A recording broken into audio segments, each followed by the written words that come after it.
Seriously? But, Mr. Morris, I don't understand, sir. How can you only be telling me this now? I'm afraid that there's nothing really I can do. I'm really facing a crisis. My hands are tied. But what about my film? Well, I'm afraid you'll have to come up with something on your own. Take it from me. Sometimes you just have to let things go. Same goes for this film festival.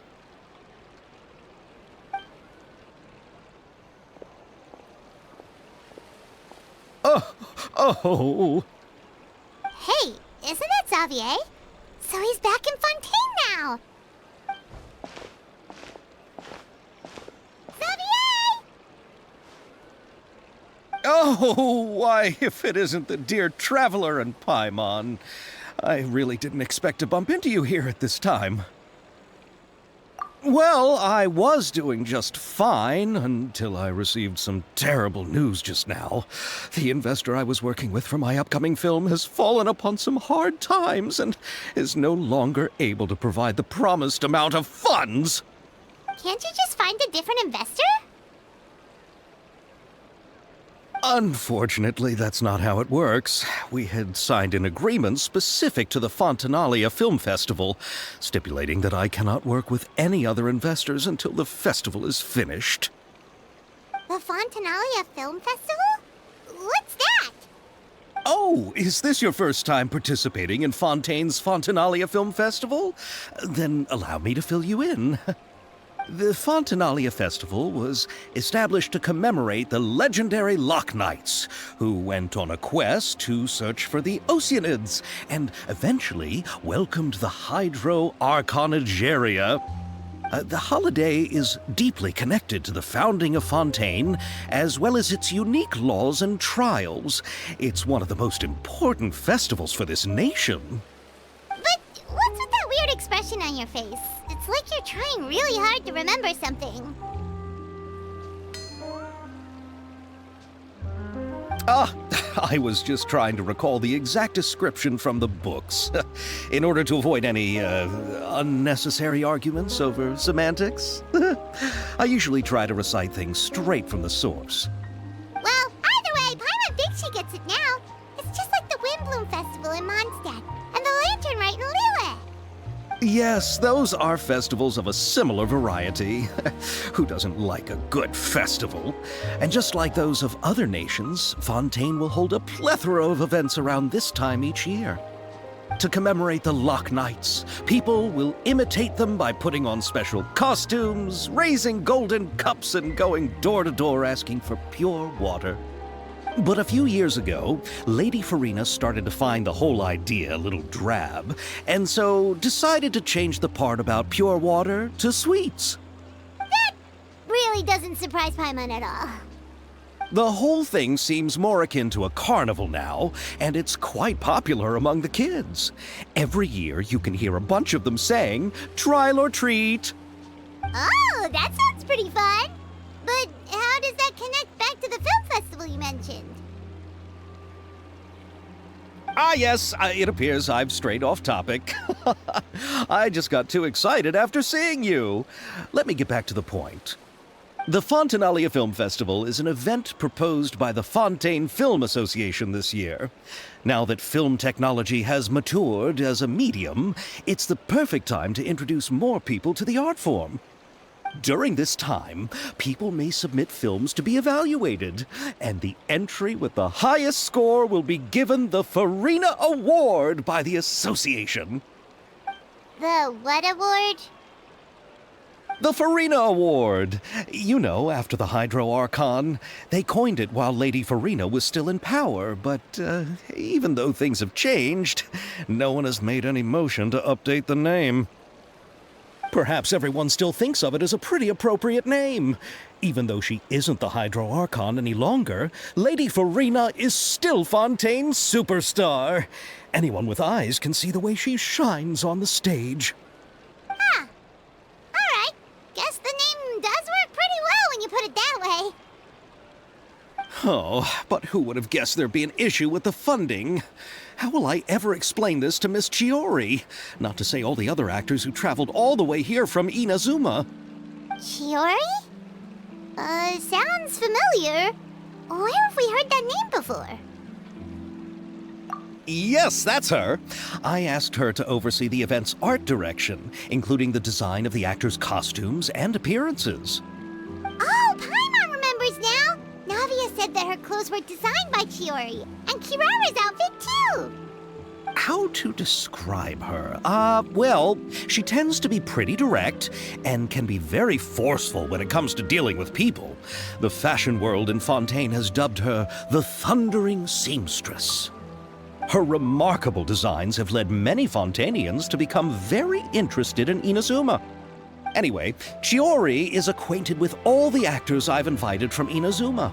Without her help, I don't think I would have been able to get such an international cast for the film. She really is a kind soul. Who are the actors from Inazuma? Do we know them?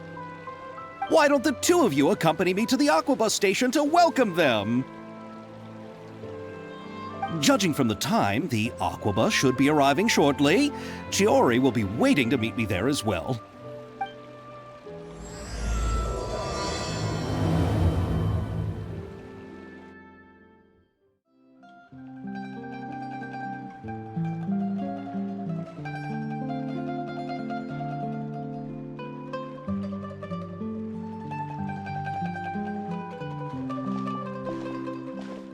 Miss Chiori?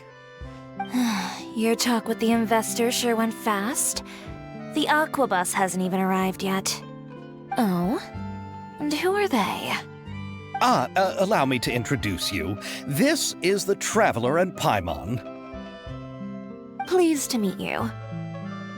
Likewise!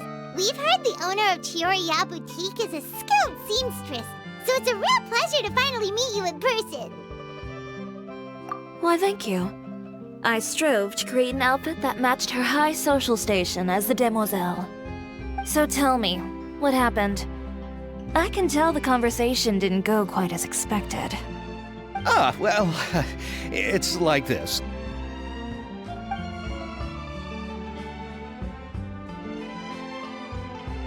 Ugh. I know, Chiori, you don't have to say it. You did remind me that this investor was a little bit sketchy. Yes, there's no doubt about that. But how could I pass it up? He offered me twice as much as the others. And therein lies the problem. Yes, but just put yourself in my shoes. After obtaining such an excellent script, it's only natural that I would want to make the most of the film. The budgets that the others had proposed were nowhere near enough. It's difficult to find someone willing to front such a large amount of mora, so... Don't be sad, Xavier. We might be able to help scrounge up some more together for you. Oh, thank you, Paimon. That means a lot to me. But the cost of the film is staggering. I'm afraid that any mora we can scrounge together in a short amount of time won't even be able to cover the actors' fees. We need to move on. What's happened has already happened, and there's no changing it. But now's not the time to give up. What? You're saying that you have a plan? No, that's not what I mean. I'm simply saying I wouldn't give up just yet. The actors I recommended aren't just after mora after all.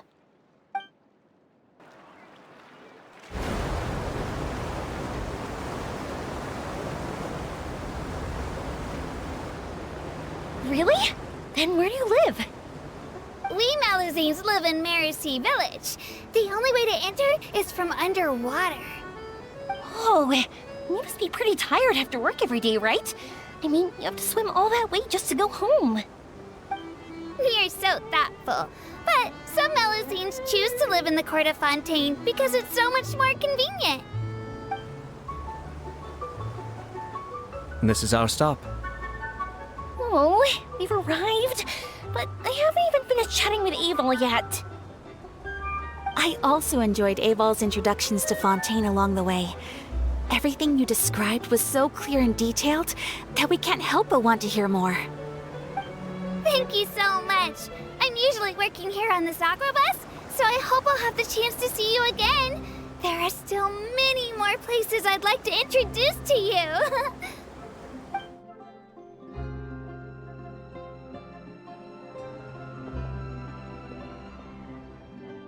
Welcome to the court of Fontaine. Chiori, you sure have changed a lot. This is the first time we've seen you since you left Inazuma. I haven't realized it's been so long. I was in such a rush when I left that I didn't even get to say goodbye. Thank you for extending the invitation, Mr. Xavier. I'm looking forward to a fruitful trip here in Fontaine. It's an honor to have the head of the Kamisato clan visit us. So they're who you meant when you said you had actors coming from Inazuma? Oh?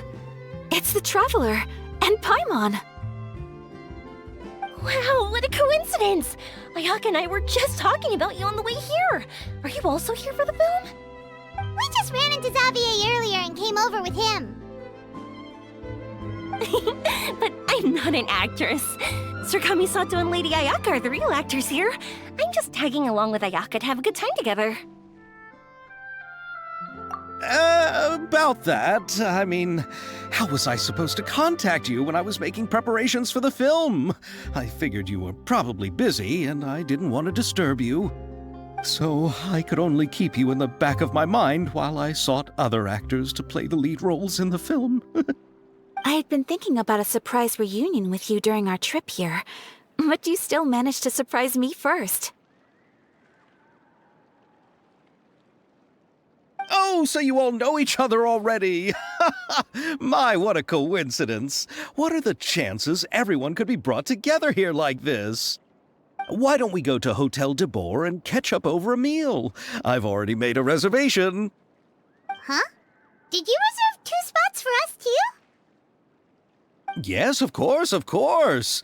I'll be sure to tell the boss to serve a few more delicious dishes just to make sure there'll be enough food. Very well. Then please, kindly lead the way, Mr. Xavier.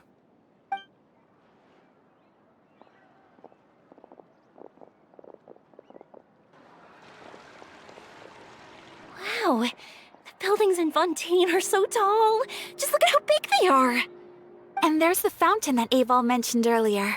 It really is a magnificent sight. And look at that huge spinning sphere. Where does it get its power? Wait a sec! Could it be one of those clockwork mecha we've heard so much about? So this is what food from Fontaine is like. It sure is different from what we have in Inazuma. How should I describe it? It seems like you have to go through a lot more steps to make them. And the flavor has many layers too. Yes. When I first went to Inazuma, I actually thought the food there tasted a little too bland. It took some time for me to get used to it. Let's get back to the purpose of this trip for a moment, shall we? How have preparations for the film been coming along, Mr. Xavier? Well, I've already assembled most of the film crew, a lighting specialist, a prop manager, and a costume designer. I've also bought the copyrights from the novel's author. Oh, it's called The Two Musketeers, right? I read the script you sent me on the way here. The story is pretty good. Originally, I was planning to start filming as soon as Sir Kamisato and Lady Ayaka arrived in Fontaine, but I'm afraid I've run into a bit of a problem. Oh? What is it? It has to do with the film's investor, Mr. Morris. He suddenly informed me this morning that he's encountered some financial trouble and will be unable to release to me the amount of funding agreed upon. It's said that Fontaine's legal system is well developed. If he has violated the contract, then can't you simply take him to court over the matter? Well, I'm still more concerned about filming. Even if I were to take him to court, I'm afraid it would take months before the case could even be heard.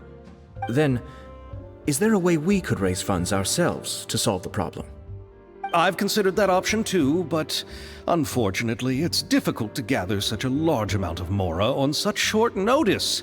Besides, we have to consider the film festival's submission deadline. Mr. Xavier, if Ayaka and I were willing to perform for free, would that resolve the problem you are currently facing? What? No, out of the question. To have you come all this way just to act for free? No, that won't do. There's no need to worry, Mr. Xavier. My brother and I had actually intended to work for free after receiving your invitation. Inazuma has only recently reopened its borders, and needs to strengthen its relations and cultural ties with other nations. We didn't have many collaboration projects with Fontaine in the past, so we hoped this trip would serve as a good start for the future. Indeed. You could say that's the real reason why the Yashiro Commission agreed to come to Fontaine. I understand, but having you two act for free just doesn't seem right. Not at all. While we're officially here to conduct a cultural survey of sorts, we must express our sincerity if we want to establish formal cultural ties with your nation. This film will serve as proof of friendly cooperation and cultural exchange between Inazuma and Fontaine. It's my hope that the film can be finished and released as smoothly as possible. If you still don't feel comfortable with this arrangement, I would also be more than happy to be introduced to some other renowned individuals in Fontaine's literary and artistic circles. All right. I'll do as you say. Thank you so much. I'll make sure to cobble together enough mora now, even if it means selling my house, my camera, and every single family heirloom. Come on now, no need to go that far. I'll also help you out as a brand sponsor. Me too! Even though I didn't bring much more to spend on this trip, it's still better than nothing. You are too kind, all of you. I really don't know how to... Ew. Alright, enough about that. Now that we have Xavier's savings, my support, and 2 leads who are willing to act for free, I think we will be able to make this happen. So, instead of Mora, you'll help with filming and production. Oh, but how can we help with that? We don't know much about making a film. Alright, pull yourself together, Xavier. Tell us if there are still any open positions left among the crew. All right. Let me think. We still need a camera operator, a clapper loader, and someone to manage logistics.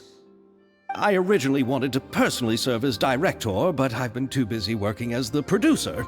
So the positions of director and director's assistant will also need to be filled. Paimon knows what the director and the logistics support person do, but what's a clapper loader? The clapper loader is responsible for using the clapper board to record and organize the information of each shot when the camera operator begins shooting. The work requires both patience and careful attention to detail. A clapper board? Oh, you mean the thing they hold that goes clap whenever they start filming? Yes, that's right. Are you interested in that job? For sure! Paimon's always wanted to try that. Alright, then you'll be our clapper loader. I can find someone from the store to help with logistics. What do you think, Xavier? Fine by me. As for our camera operator, I was thinking of letting the Traveler take the role. Oh, she's great when it comes to using a camera. Paimon can't even count how many things we've taken photos of during our journey. Yes, that's also what I was thinking. I noticed the Traveler had an eye for photography and composition when we worked together previously. I'm sure that's due to the traveler's journey across Devat and all the places they've seen. After so many adventures, using a camera must be second nature by now. What do you say, Traveler? Are you interested in the job? Thank you. It really means a lot to me. Come on, friend. Let me give you a big warm hug. So all that's left for us to find is a director and an assistant. Oh, me! I want to be the director's assistant! All we need to do is help the director, right? I can handle that! All right, then all we need is a director. Oh, all the well-known directors in Fontaine are probably also busy working on their own films these days. I'm not sure who will have time to help. Oh, Farina helped out a theater troupe recently by serving as an artistic consultant. She could be a good director, right? Besides, it's not like she has anything else to do right now. Farina? Do you really think Lady Farina would be willing to help us with our humble project? Isn't that the name of Fontaine's Hydro Archon? My brother has already informed me about what happened here in Fontaine. Yep, that's her. She theater troupe not too long ago, and now she's taking up work as a director. Well, I saw that musical. Her performance was perfect, and the storyboards were also excellent. Don't let her former identity intimidate you. She's the best candidate we can think of right now. You'll never know until you give her a shot. fine. You're right, Shiori. I'll do anything for the sake of my film. Anything! Then I'll have to ask the Traveler and Paimon to show me the way to Lady Farina's residence. I just hope she'll agree to help. Do you need us to also come along? No, there's no need to trouble you with this. Besides, you've just arrived in Fontaine, and I'm sure there are many places you would like to visit. Just leave this task to me. It's part of my duties as the producer. Very well. Then we'll be waiting to hear the good news. I'll go with you. By the way, you might want to consider bringing a gift. And don't worry, we won't simply drop you off at Farina's place. We know Farina pretty well by now, so having some familiar faces there should help your chances. Besides, the whole thing was our idea in the first place. All right, then I'll start making preparations. As for the gift... A gift for someone who was once seen as the Hydra Oricon. I wonder what she would like. I recall that Lady Farina once fancied a clockwork ring, so perhaps I should get another exquisite clockwork contraption for her. Huh? Can't we just bring some desserts, like the Fontaine mousse? But wouldn't that be a little too cheap? She does like desserts, though. Isn't the Fontaine Festival happening right now? I heard Abel tell us on the Aquabus that Farina introduced the tradition of going door to door and asking for sweets. To do something like that, she must have a real sweet tooth. I agree with Yoimiya. If the gift is too fancy, it might actually make her feel more uncomfortable. Alright then, let's go buy some Fontaine mousse.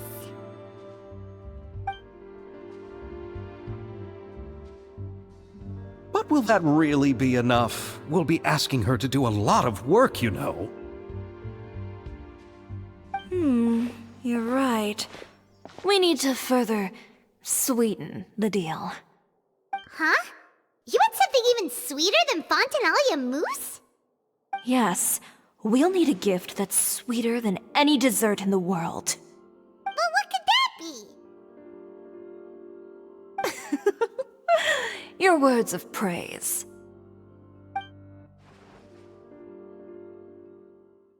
We're here! This is where Farina lives. Okay, I'll go knock on the door.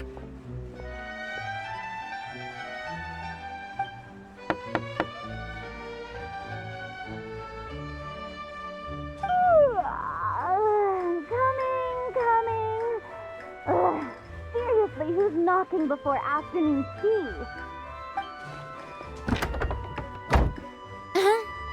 Who are you? Lady Farina, please allow me to introduce myself. I am Xavier, a film director. Hello. Oh, is that the Traveler and Paimon I see behind you? And who's this? I'm Chiori. Ah, the one from Chioria Boutique. Hello, hello. So, what are you all doing here? Do you need something?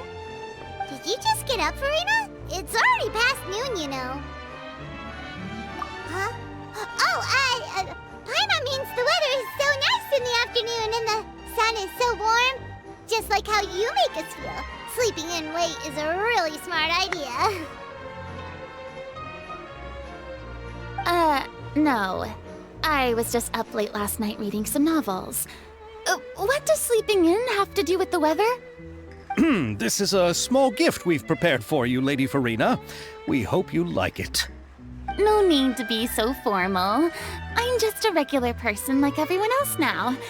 Oh, is this Fontaine mousse? It's one of my favorites. That's great! So, actually, there's something we need your help with.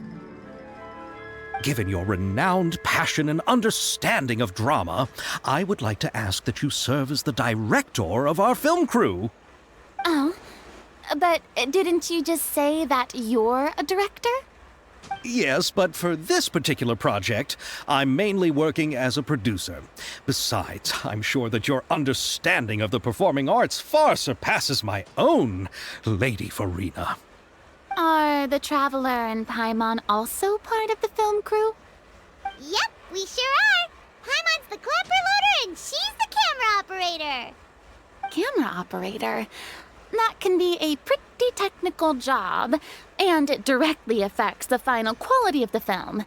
Are you really up to it? No, I'm not questioning your abilities. It's just that I've never really seen you use a camera before. Maybe you can come up with a test for the Traveler and see for yourself. If she can satisfy you with her camera skills, then you'd have nothing to worry about and can join the team. What do you say? You sure are getting better at rolling with the situation, Paimon. Oh, I do wish to see how skilled the Traveler really is with a camera. All right, how about this? We'll work with what we have. I'll give you some scenarios and see if your work is up to my standards. Very good. It's essential for the camera operator to understand the director's vision. I'll make my decision after seeing your work. Are you ready? I have high standards, you know. Okay, grab the camera and I'll give you a scenario.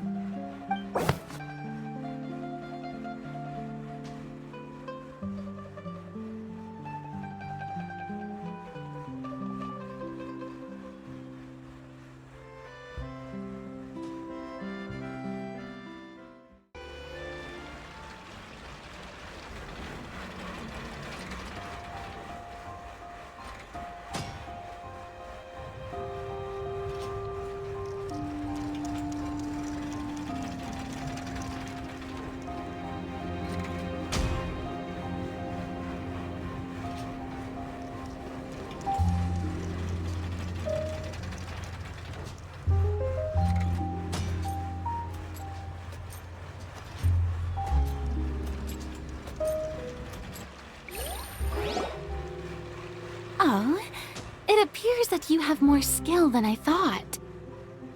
All the shots had a great composition, and I could really feel a connection to the characters and their lines. Yeah! Does that mean you agree to be our director, Farina? Did you think I would agree just like that? After our performance of the Little Oceanid, I've begun to make a name for myself again, you know. In fact, I've already had several troops approach me for the Fontaine Film Festival. Unfortunately, the scripts were all pretty boring and didn't pique my interest. If others were to find out I agreed to work with you so easily, then, well... Hey, but didn't we have a deal? What else do we need to do to convince you, Farina? Well, what about the pay? Huh?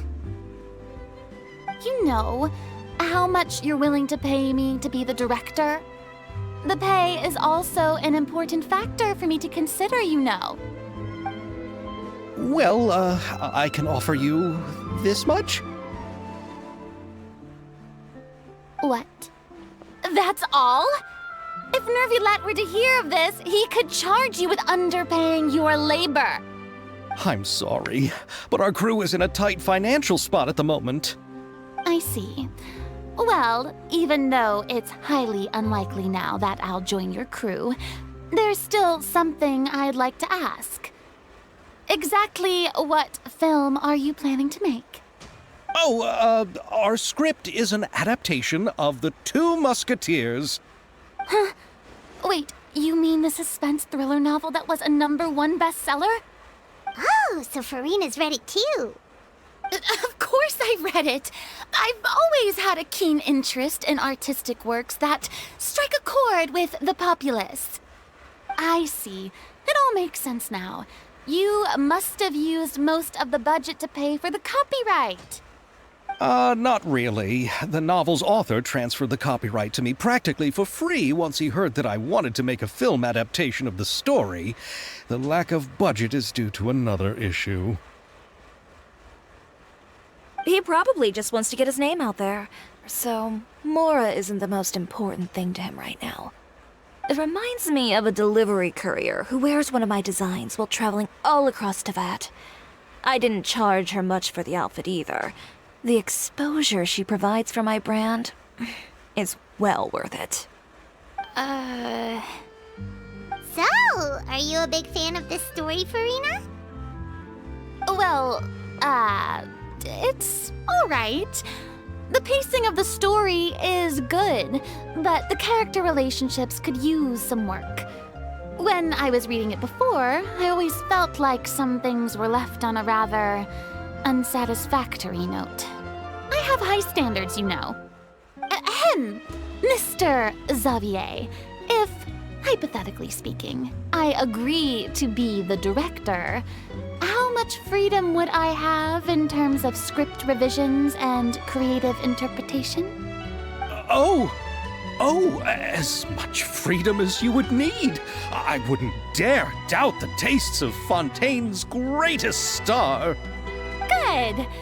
Then I'm free to alter the script as I see fit. Absolutely, no problem.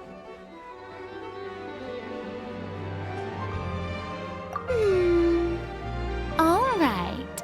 It seems that your crew really can't go on without my care and direction. So, you agree? Yes, I agree. Although the pay is well below what someone of my caliber deserves, a great script calls for a great director. I mustn't let a perfectly good story be ruined due to lack of funds. If you have fine cheese and bread, you wouldn't just let it sit on the counter and get moldy just because you lack an oven, right? Oh, Hydro Archon above! I'm not dreaming, am I? Somebody pinch me. There's no more Hydro Archon, you know.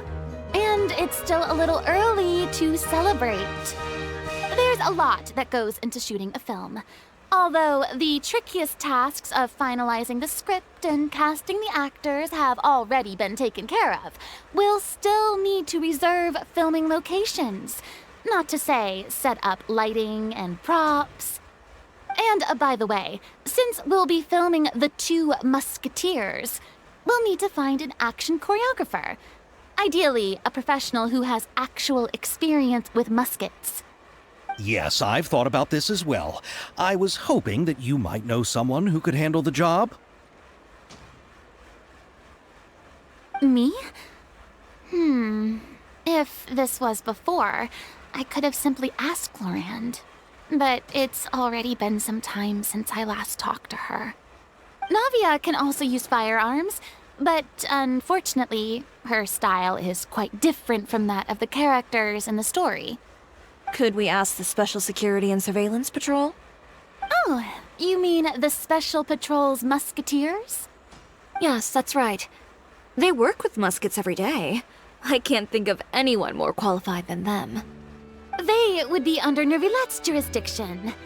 Unfortunately, I, don't have any connection with them at all. So, in the end, we still have to start by talking to Nervilette. No need to go to all that trouble. I know their Captain Chevres. Oh, you do? Wait, Chiari, how do you know the captain of the Special Patrol's Musketeers? No particular reason. Running a business means dealing with some trouble from time to time, and she's helped me out on a few occasions. In return, I've helped her handle a few situations in which the Special Patrol couldn't get involved directly. So, we've gotten to know each other over time. So you're saying there's been times when the Special Patrol needed a fashion designer to handle a situation? Your work is becoming more and more mysterious. It'd be best to keep it that way. Anyway, enough about that. What do you all think about asking the captain to be our musket action choreographer? She sounds professional enough. She is a captain after all. I have no objections. But I imagine the Special Security and Surveillance Patrol must be busy with their duties. Do you think she'd really have time to help with shooting a film? And then there's the issue of pay. Well, it just so happens that she's also not the kind of person that's just after Mora. As for whether she has time, I'll have to go and ask her first. Then I'll leave that to you. Macaroni's on sale today, so I've got to go. You can just tell me how things went when we discuss tomorrow's plan later. No problem. Having Farina join feels like a big boost to our team! Of course. Just wait until the day of our premiere. You'll witness the true power of my name in these lands. You'll be so glad I agreed to help. I can guarantee that even the standing tickets will be sold out. I'll be sure to ask some people I know to see if they'd be willing to act as extras. Seems like you're finally getting more comfortable with your own reputation now. I didn't ask for the Clapper Loader's commentary, Paimon. Then let's get going. I happen to know where Chevreuse is today. By the way, I'm curious. If my pay is so low, then what about our 2 lead actors? Didn't they travel here all the way from Inazuma? Actually, they told us that they see the trip as part of a cultural exchange, so they didn't ask for any pay. What? So is every person in Tevat who doesn't want money gathered here to shoot this film? Don't tell me Chiori isn't being paid either. I already knew Xavier from before, and he's also agreed to give my brand some good exposure. It seems the gods have really smiled upon you, Xavier. And that certainly doesn't include me, mind you.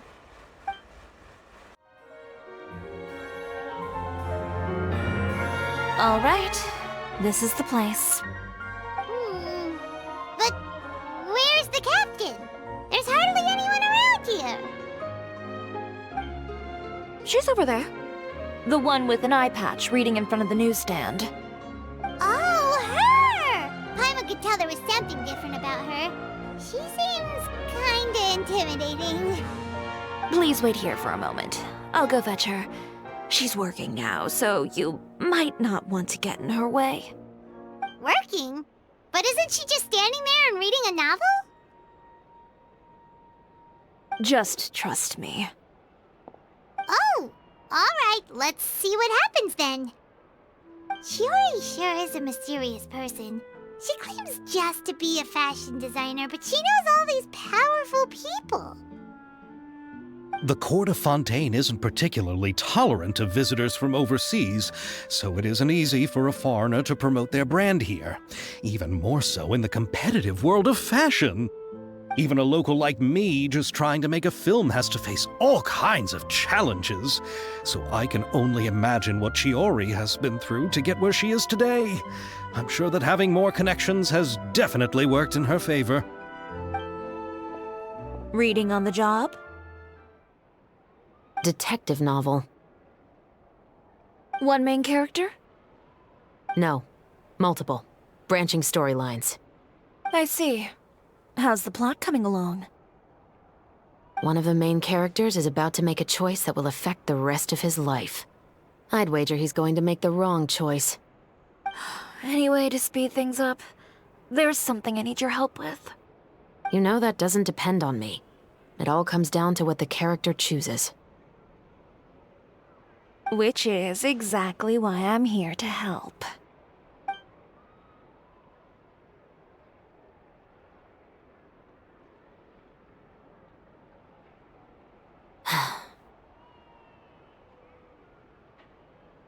All right. It appears he made the wrong choice in the end. Halt! Huh? What's going on? Hand over whatever you're holding. Oh, it's just a book. I didn't buy anything else. Then I'm sure you wouldn't mind letting me have a look. Excuse me, officer. I don't mind you standing around here, not purchasing anything, but I'd prefer if you didn't disturb my customers. It's bad for business, you know. Don't give me that act. You won't be able to get off so easily either. I am Chevreuse, captain of Fontaine's Special Security and Surveillance Patrol.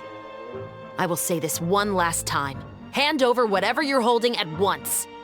And before you do anything unwise, let me remind you that I'll have you on the ground before you can even think about making a run for it. All right. I'll give it to you. But please let me say something first. If there's any contraband in that book, then the shopkeeper here is the one who slipped it in. I don't have anything to do with this.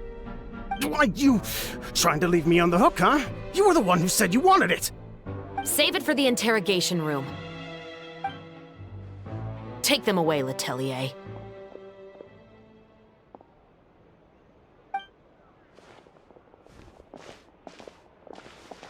What's going on here?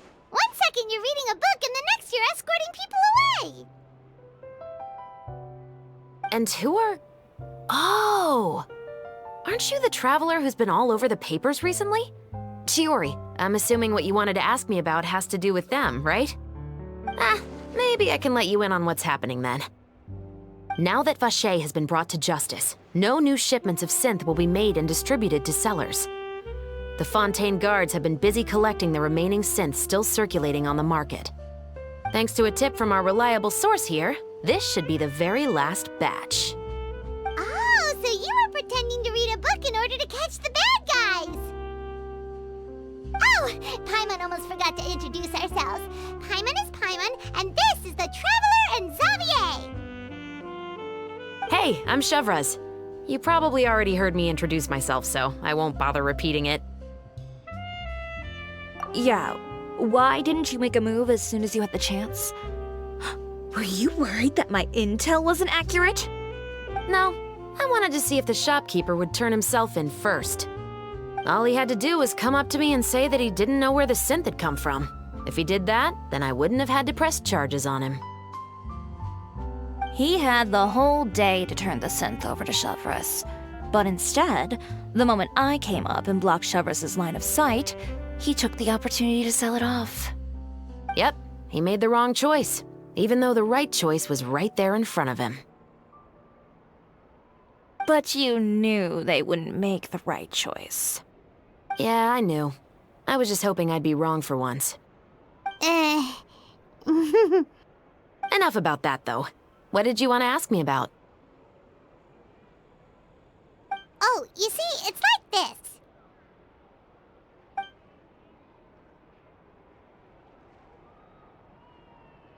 The Two Musketeers. You certainly have a good eye for a story. So what do you need me to do? Just be the action choreographer for the actors? Yes, that's right. I want to make sure we get all the details right. I want the actor's posture and understanding of firearms to be as realistic as possible. However, I'm afraid this work will require a bit of your time, since you'll have to be present whenever we're filming. Also, as for the pay... No need to say any more. I'll join. Huh? Just like that? Really? You're willing to help us with our humble film project? Sure, it's no big deal. As I said, we've wrapped up our investigation here, so I don't have any other tasks on my plate for the moment. Besides, I personally really like this novel. I even have the collector's edition at home. Stories where justice prevails over evil never get old for me. Then we've got a deal? Yes, I'll see you on set tomorrow. Oh my! I can hardly believe it! I should tell Lady Farina immediately. Oh, and I must tell the prop manager and lighting technician to get everything ready. We start filming tomorrow! Calm down, Xavier. The film is going to take more than just a day to finish. Still, I should also head back now and start preparing the actors' costumes and makeup. Alright, guess that's it for today then. Traveler, Paimon, please stay for a moment. I have something to tell you. Then I'll take Xavier back. Poor thing. He's so excited that he can't even walk straight anymore. I don't want to spend our first day fishing our producer out of the fountain. Yep, see you tomorrow. So what did you want to tell us, Chevreuse? Have you read The Two Musketeers? The story is about a pair of children born into the household of a baron and their struggle to survive together and take revenge for their mother. They were raised at the baron's estate, where their mother worked as a maid. The two were illegitimate children that the baron had with the maid, so they were never treated well by anyone. One day, upon returning home, they found their mother had been murdered and left dead on the floor. It was quite evident that the culprits were the other members of the baron's household, who never had any kind words to say to them. However, the baron was able to exert his influence and keep the whole thing under wraps. The mother's death was eventually deemed as a suicide, and there was no chance of bringing her murderers to justice. The two siblings decided to flee and someday avenge their mother. Many years later, members of the baron's family suddenly started turning up dead one after the other, all killed by gunshot. A rainbow rose was found on each of the victims' bodies, being the flower that the kid's mother liked best. The baron believed that the mother's soul had come to take vengeance on him, so he lived in fear each day. But it was actually those two siblings who had fled all those years ago. They relied on each other to survive and trained day and night, eventually becoming adept musketeers. They used all of their abilities to collect evidence and clues before executing their plan and exacting revenge on the baron. Their actions let the truth behind their mother's death be known to all. That's quite an exhilarating story. Yep, the baron got what he deserved for his evil deeds, and justice was able to prevail. It was just the kind of story I enjoy. Oh, so is that why you were so willing to join our crew, Chevraz? You could say it was one of the reasons. Oh, you mean there were other reasons too? I've read the reports about you. Whether it was at the trials or when you lent your hand to resolve our nation's crisis, you've shown that you've got a strong sense of justice, as well as a great mind for deductions. Yes, you're as sharp as I expected. It seems you've experienced many similar situations before. There's been a recent murder case involving muskets. The perpetrator's methods appear to be very similar to what is described in the novel. Huh, really? But Paimon didn't see anything about that in today's papers. The Marechaussee Phantom hasn't yet released any information to the public because the investigation is currently at a standstill. The murderer is extremely cautious. A murder involving firearms? But not that many people use those in Fontaine, right?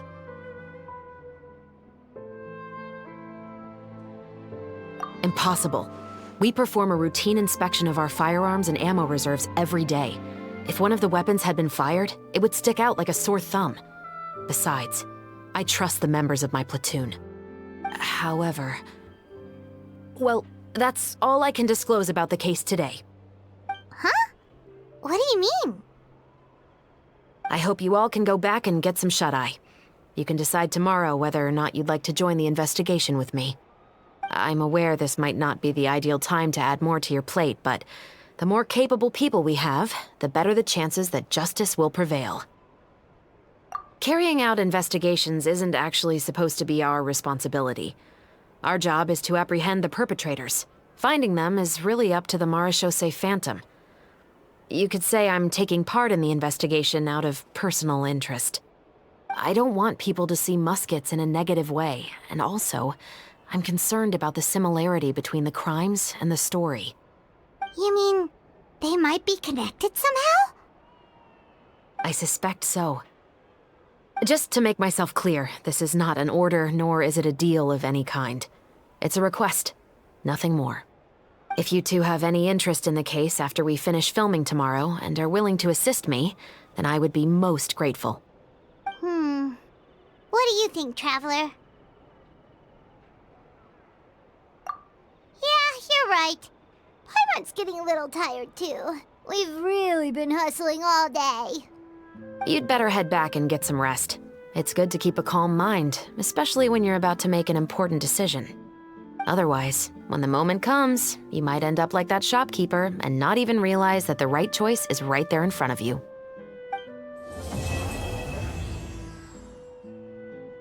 Ayaka, Ymir, you're already here! Good morning. Xavier said yesterday afternoon went well. Yeah, and how about you, Ayaka? What were you up to yesterday? After we split up, Ayato went to see Udex Nervillette at the Palais Marmonia. I was originally thinking of going with him, but he said he could manage it himself. He told me to go see the sights around Fontaine and to enjoy the local culture. So I rode the aqua bus with Yoimiya and visited the opera house on Aranias Island. Yeah, you wouldn't believe what we saw there! 2 mechanical puppets that were dancing together! You've already seen them, right? Yeah, those two! Amazing, aren't they? We sat and watched for quite a while. It was mesmerizing. Like we could keep watching them forever. Oh, it was the same for us the first time we saw them, too. Afterwards, we went swimming at the beach. Well, diving, to be exact. It was the first time I ever breathed underwater. I held Ayaka's hand and we counted down together. 3, 2, 1, and then splash! We were beneath the waves. At first, I didn't dare to open my mouth. But once I couldn't hold my breath any longer, I decided to take a big breath in. Turns out the water wasn't as salty as I imagined. It didn't really taste like anything at all. Before I knew it, I was breathing like normal down there. It was an amazing feeling. Ayaka said I was too nervous and needed to loosen my grip. She got used to everything way faster than I did. I knew that the Traveler could do it, so I had no doubt we could do it too. That helped me feel at ease as soon as we dove in. The underwater world in Fontaine truly is beautiful. I love seeing the romaritime flowers blossoming underwater, like little candles lighting up the streets at night. Yeah, and there were so many creatures that we've never seen in Inazuma. Like those fish that shimmer like a sword blade. Whoosh! Oh, and those big fish that call when they see people. Ooh. Oh, you mean Hunter's Rays and Blubber Beasts. I just love the name Blubber Beast. Just wait till Pops and the others hear about this. They probably won't believe a word I say. Yoimiya was down there for quite a while. It was dark before we finally rode the aqua bus back to the city. I figured she'd want to sleep in today. Yeah, even I was worried I wouldn't be able to get up. I still felt like I was drifting in the waves when I went to sleep last night. But as soon as I woke up today, I remembered that we'd all be shooting a film together, and I was ready to go. Speaking of the film, where's everybody else? My brother and Xavier were speaking to the restaurant owner about using the place as a filming location. They should be here soon. As for the others, We're here. Please excuse my tardiness. I just finished the Special Patrol's 6-mile morning jog. Wait, 6 miles?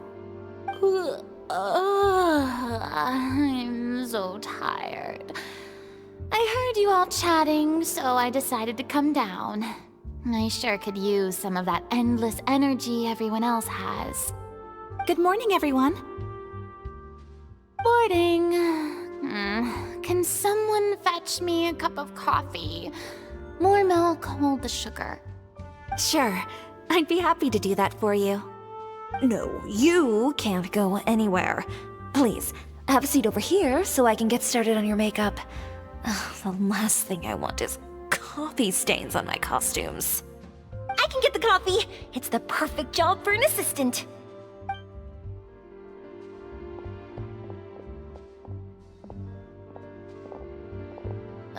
So much energy. Seriously, what's her secret? Oh, Yoimiya's always like that.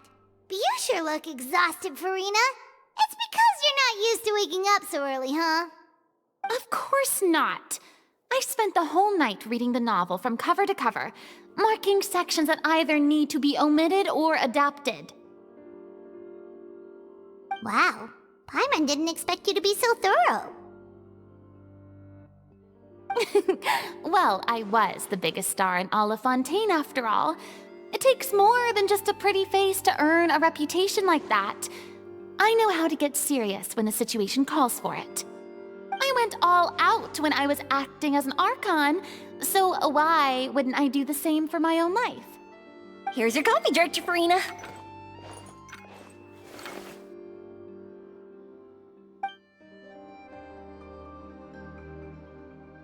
Oh, thank you. The sound of being called director and the aroma of coffee feels almost as refreshing as hearing the birds chirping in the morning. Ah, it seems everyone has managed to arrive on time. We've reached an agreement with the restaurant owner. We are free to use the second floor to shoot our film. Really? That's great! He is really looking forward to our film, and hopes that providing his restaurant as a filming location will attract more customers. Well then, Mr. Xavier, I'll leave the rest to you. Okay, thanks. First, I'd like to introduce our new members. This is our prop manager, Veronique. She'll be in charge of all the film's props and items. And this is Bonneau, our lighting technician. He'll be in charge of lighting and illumination to set up each scene's atmosphere. Wow. Sure feels like we have some real professionals joining the crew now. First of all, please allow me to first express my sincerest gratitude to everyone in the crew. When my investor informed me yesterday that he wouldn't be able to provide the funds, I really thought that this was the nail in the coffin for this film. I had no idea that I'd find so many people willing to help me on such short notice. Thank you. Thank you all from the bottom of my heart. No need to be so cordial, Mr. Xavier. We're all honored to be a part of this. Your works made a profound impression on me when I saw them back in Inazuma. I am sure that someday, this film will be remembered as a prime example of cultural exchange between Fontaine and Inazuma. Yes, the story is the reason I agreed to join. I can't bear to even imagine what this film would look like without the very best director. Anyway, I would like to make a promise to everyone that as the producer of this film, I'll do whatever I can to ensure that everything goes as smoothly as possible.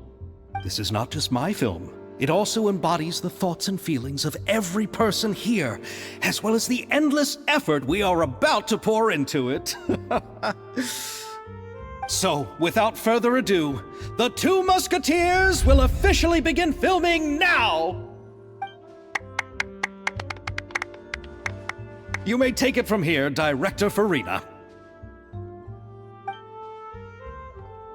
All right, listen up, everyone.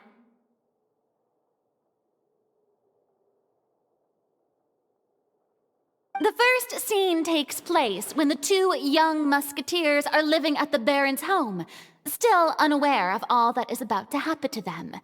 We'll need props and lighting to set the scene. Our lead actors can go get their makeup done, and extras, please take this time to go over your positions. Whoa.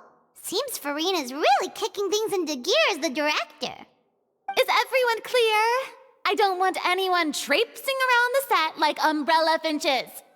All right, cameras will start rolling as soon as the set is ready. Let's make a film that'll make some serious waves in Fontaine. Not the kind of waves that drown people. I mean, the good kind of waves. Seems like she's still a bit traumatized by that.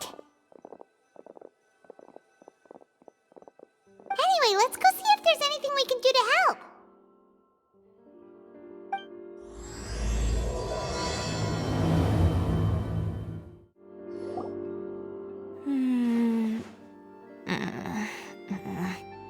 Ayaka has mentioned you to me before. She said that you two were great friends when you were kids. No talking. I'm thinking about how to do your eyeshadow. Ah, yes. To help me really look the part. To achieve a more young and naive look for this scene. Are you saying the wrinkles around my eyes are too deep? You just have too much of a calculating look in your eyes. You sure don't mince your words. It seems you really haven't changed much. Quiet. How about here? A little more to the left. You got it. Hey, Yoimiya! Do you need a hand? No, I'm fine. You know, doing the lighting is kind of like designing a fireworks show. It's interesting to imagine what kind of atmosphere the lights will create. I heard that the Traveler will be operating the camera and Paimon will be the clapper loader, right? Those roles are just perfect for the two of you. Really? Is that because it'll be easy for Paimon to hold the clapperboard while flying? Well, sure, there's that, but that's not exactly what I meant. I just think that after all your journeys together, you two must have developed a super close bond and just naturally know how to work with each other. If I'm not mistaken, the director will want the cameras rolling as soon as the clapperboard goes clack. Oh, I see. It's amazing to see the magic behind filmmaking. Yoimiya, we need lights over there too. Oh, on it! I've got to get back to work. Chat with you later. Oh, it's exciting to see so many people working together to bring the film to life.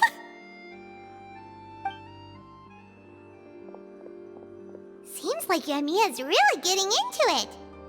But she was right. We do have a super close bond, don't we? Paimon's really happy to hear that. So, this is a real musket? No, it's just a prop weapon. Not bad. Have you seen a real musket before? Only in books and newspapers. I made this one based on the relative shape and proportions I saw in reference images. When we're filming, some special gunpowder will be applied around the muzzle, which will help create the flash and smoke effects of a real gun being fired. Which means it'll be up to the actors to portray the recoil. That's right. The sound effects for gunshots will also be added in post-production. Thank you, Veronique. I think I know where to start now. However, the musket's gears and firing pin could still use some work. Adding some wear on the metallic components will make them appear more realistic. Also, be sure to rub the muskets with some oil each time before we start shooting. That'll give the impression that the firearms have been well maintenanced. Good point. You seem to know a lot, Miss Chevres. I assume you use these types of firearms on a regular basis? Yes, I perform routine maintenance on my weapons every day. Just like we as people need to eat and sleep, muskets need to be cleaned and maintained. I also perform similar care for my sword every day, and familiarize myself with its shape and weight, to the point where it feels like a natural extension of my body. Yes, this way, our weapons will never betray us in the heat of battle. Yes, well said. It seems we have the same philosophy on this topic. Oh, sounds like they found a common interest to talk about. Though these props differ from the muskets I use, I can still give you some pointers. Good. I look forward to your instruction.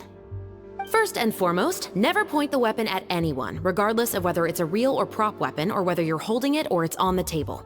This holds for any time when you're not actively engaging an enemy. Okay, understood.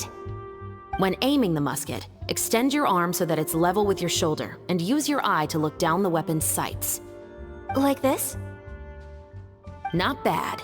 Now, try saying your lines. This is the end of the road for you. Good. Now turn your body a little. That way, you'll give your enemy less of a target to work with. And relax your shoulders. Here, allow me to demonstrate. This is the end of the road for you. Huh. Excuse me, Miss Chiori. Director Farina, there's something I wish to discuss with you. Oh? What is it? Like this? Yes, much better. What do you think? I do see your point. But are you sure you wish to do this? I believe it would be most fitting. Well, if you insist. All right, I understand. Miss Ayaka, Miss Chevres, could the two of you please come over here? Huh? What's going on? Are we gonna start filming now? Let's go see. What is it? I have a question for you, Miss Chevres. Would you be willing to play the role of a musketeer? What? To clarify, I would like to turn over my role to Miss Chevres. But brother... Don't worry, Ayaka. I actually view this as a good thing. I was becoming troubled trying to set aside some time to speak to the staff at the Palais Mermonia. I would like to have some conversations about the cultural exchange between our two countries, and I've heard that the bureaucratic process here can get rather complicated. Now, I will be able to focus on my work. Besides, you also know that I'm not really one for public performances. Are you really sure? From a director's point of view, I also felt like the relationship between the two musketeers in the original story could be improved. The older brother in the story plays the lead role with his overbearing character, but this causes his character to overshadow that of his sister, and the theme of the two supporting and relying on each other isn't conveyed very well. But if we were to change the siblings to two sisters of a similar age, then that aspect of the story might come through more clearly. Also, I've seen you instructing Ayaka.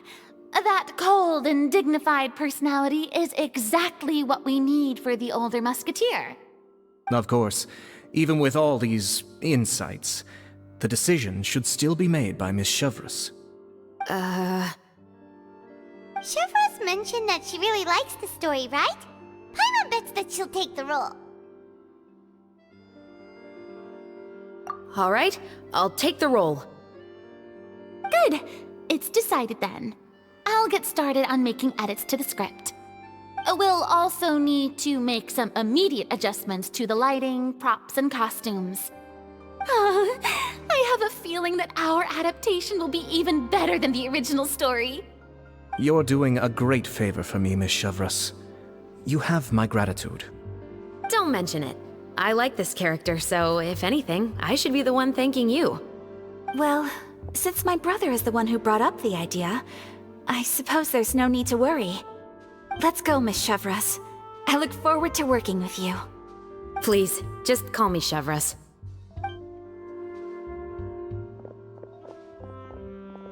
Seems like you're really going out of your way to solve the problem I was having with your makeup. Surely you jest, Chiori. I assure you that I was mostly motivated by a desire to spend more time on formal business. Oh, come on. You really think I'd buy that? According to what I've heard from Ayaka, her brother is someone who can juggle 10 different matters at the same time. I'm sure you have other reasons for backing out. Perhaps. Ayaka always said she wanted to go out and see more of the world, just like the Traveler. But I feel that she needs not only to see other nations, but also to make some different kinds of friends. I think it would be harder for her to make new connections with me constantly by her side. I would like to give her some space. Alright, go on. Spoil her some more. Ayato, it's too bad you're stepping down from the role. Paimon really wanted to see you act as a musketeer. No need to poke fun at me. I'd wager that you also felt that I wasn't the best candidate for the role. It's a little hard for Paimon to imagine you saying those lines. Yes, I've made an appointment to meet some people from the Palais Mermonia. Now, I will have some more time to prepare. Traveler, get the camera ready. Paimon, get the clapperboard. Actors, to your positions. We're about to start shooting the first scene. Go on now. And please take good care of Ayaka. Yep, don't worry. Thank you. I look forward to seeing the film when it's finished. All right, now that we're all here, let me help set the scene for everyone.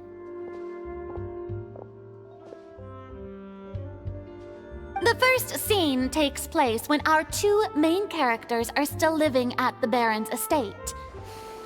They've been ostracized and verbally abused by others in the household, but they still have no idea why. We want to capture how naive and innocent they are despite their pain. Chevres will be playing the role of the older sister, Tulip, and Ayaka will be the younger sister, Iris. Be sure to get close-ups of the main characters at the right moment. Silence on the set! Lights, camera, action! Let's go! Tulip, Mother's been out for quite a while now. Perhaps she went to pick some flowers on the way home. You know how she loves flowers. Iris, Tulip, I'm home. Mother! You were out for so long, we were beginning to worry about you. I'm sorry, but I'm back now, safe and sound. Here, I brought your favorite treat, apple turnovers. Mother, what are those bruises on your hand? Huh? What bruises? Oh, I must have bumped into something while I was working yesterday. But I didn't notice them this morning. Then perhaps they're from when I accidentally tripped when I was out just now. By the way, did you have fun playing at home? What's the matter, Iris? Well, we've realized that no one really wants to play with us. They even took Iris's doll and spat at us. And they even called us names. They said we were... Shh. It's all right. Don't worry. Girls, listen to me. It doesn't matter what anyone says. Don't listen to them. No one can define you with such words. You both have wonderful lives ahead of you. Just like your names. You will both blossom like beautiful flowers. Maybe your time to blossom hasn't quite come yet, but one day, you two will bloom more beautifully than anything else. Don't let the soil you're in now ruin your future beauty. Understand? My dear daughters. And cut! Not bad. The actors' emotions were all on point. Let's keep that take. Also, if our clapper loader could avoid shouting at the start of the scene next time. Oh, got it. Great. I was a little worried that my nerves would get the better of me. What about you, Chevros? I felt fine. The lines weren't too difficult at all. Seems like Farina must have adapted the role nicely. You two were great. I couldn't tell it was your first time acting in a film. You should have more confidence. Thank you for your encouragement. Positions, everyone! We'll move on to the next scene after we try a few more camera angles.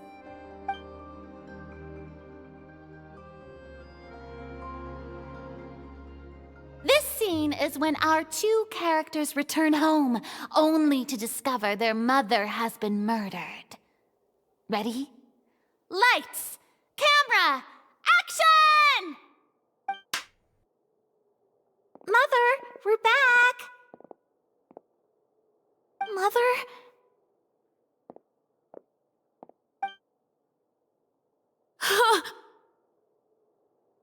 What's wrong, Tulip? Iris, stay away! Huh? Why? What's... Mother! Mother... She's...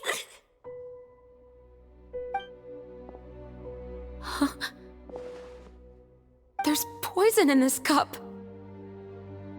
Huh? I could have sworn I've seen this kind of cup before. Those aristocrats. They didn't even try to cover up their actions.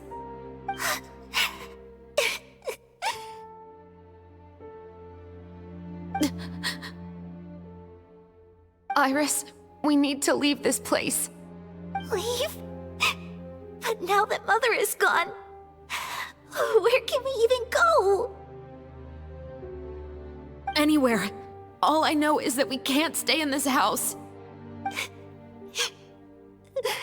But are we just going to let them get away with this?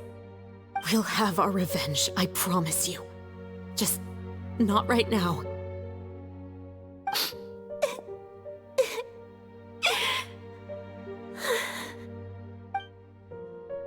Come on,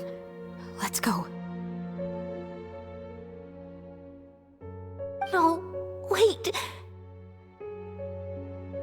We can't just leave Mother here like this. At least let me leave this rose with her. That's why we went out in the first place. To buy her this flower. All right. Goodbye, Mother. We'll avenge you. Someday. And cut! Beautiful! Great performance! Oh my, you're so amazing, Ayaka! And were those real tears I saw? How did you do it? I was surprised too. Thank you for the kind compliments. Actually, as soon as Director Farina said action, I told myself not to think about anything. I just felt the weight of the moment and became the character. It's quite similar to practicing the art of the sword. You clear your mind and focus only on what's happening in front of you. Ayaka's performance was amazing. Have I discovered an acting prodigy? Pipe down, everyone! We need to move on to the next scene!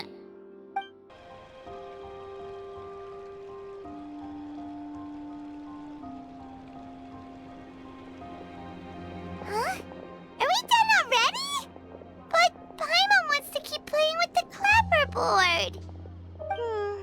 How do you feel, Traveler? Is your arm sore from holding the camera all day? Good work, you two. You too, Shivers. You were quite the actress today. I've read this novel many times before. I have a good grasp of my character's mindset. Anyway, do you remember my request from yesterday? Oh, right! We were having so much fun that Paimon nearly forgot! You have a case where the murders seem really similar to the cases in the novel, right? So, how are they similar exactly? In the story, the main characters grow up to become two musketeers, always using their guns to carry out their revenge. And on each of the victims, they place a rainbow rose as a signal that they've returned. Yes, that's correct. We found rainbow roses just like in the novel. Seems like you're connecting the dots now. Oh, that does sound pretty concerning. Especially after seeing the script today.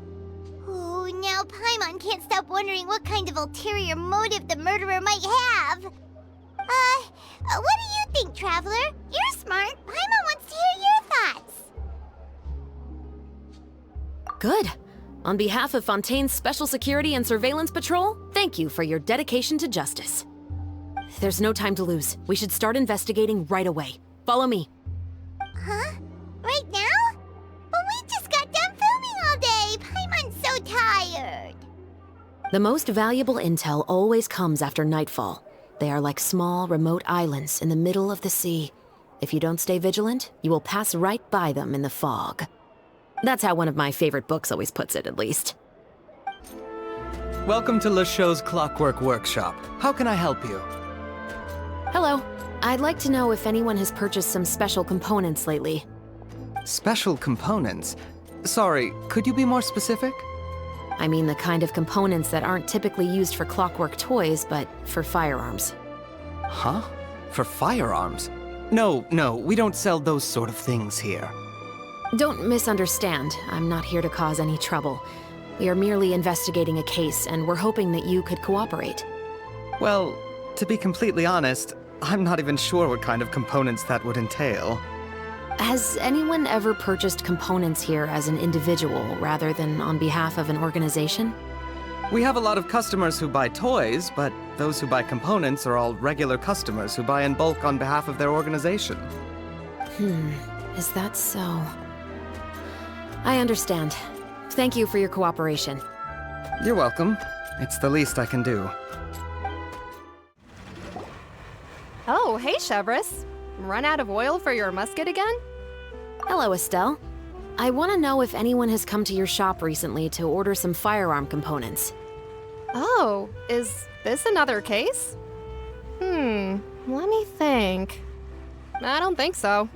Some people have requested that I make some prop guns for the Fontaine Film Festival, but I refused all of those requests. Oh? Why's that? Because there's no profit! I only make things here that can do some real heavy lifting. I don't have the energy to make some new molds just for the festival. Then has anybody come specifically looking for mechanical components? Well, I usually sell off my scrap to the Fleuve Cendre. I don't typically give them to one specific person. I understand. Thanks for your cooperation. Don't mention it. Always happy to have the Musketeers' patronage. Seems like we haven't found any leads to go off yet. Yeah, unfortunately. Alright, let's head to Fleuve Cendre next. Huh? Are you sure? People might not be so thrilled to see the captain of the special patrol there. You think so, huh? Then I guess you don't know. Huh? Know what? That I grew up in Fleuve Cendre. What's all this? Some broken planks and barrels, as well as some liquor bottles? Yes, but have a closer look, Paimon. Even though somebody has purposefully tried to clean them up, these are obviously marks from musket bullets. In other words, someone was here trying to improve their shot. They were using the barrels and bottles for target practice. Could it have been the killer? Your guess is as good as mine. Although many people at Fleuve Cendre own guns, few hide the fact from others. And even fewer would go to such lengths to hide markings from practice shots. Anyway, let's go. There might be more to this. Hello, I'd like to ask some questions. I don't know anything. Don't worry, I'm not here to arrest anybody. You say that now. It's the truth. Here, take this as my guarantee. Wait, did Paimon just see what she thinks she saw? Is the captain of the special patrol bribing a citizen? Seems you're different from the other guards. What do you want to know? Have you heard anything related to muskets in Fleuve Cendre lately? Anything at all? Muskets, huh? All I know is that about 2 weeks ago, we started hearing some loud noises at night. So loud that it's been waking me up. Were they gunshots? Possibly. It's hard to tell around here. Someone's house collapsing, a pipe exploding somewhere, it's all the same. But the noises I'm talking about definitely happened after I fell asleep. Do you know where the noises were coming from? I don't remember clearly. Is it that you don't remember, or that you need to think about it some more? You tell me. Then please, think about it some more. She's giving her even more Mora! The noises came from the end of the Southern Waterway. I came out and had a look for myself when I wasn't sleeping well, but I didn't dare get too close. That's all I know. All right, I'll take your word for it. Thanks for the pâte de fruits.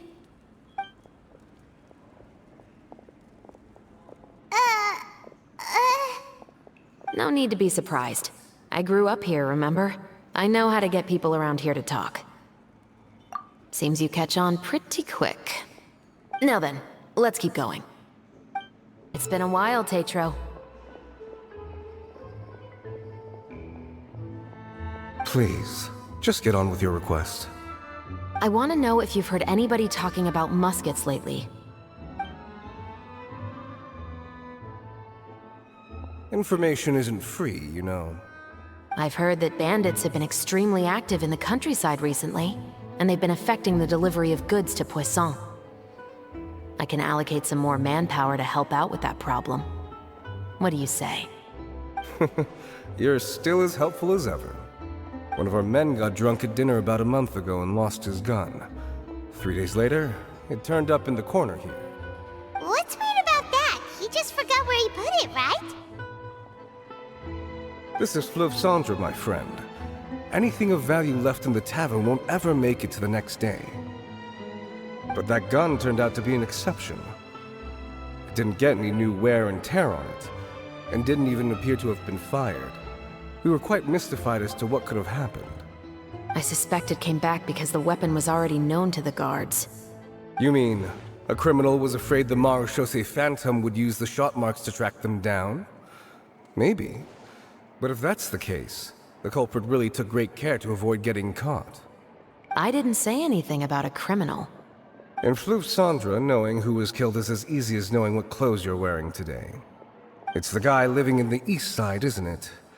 I've never liked him. Every time he's here, he just orders a drink and sits there with a nasty look in his eyes.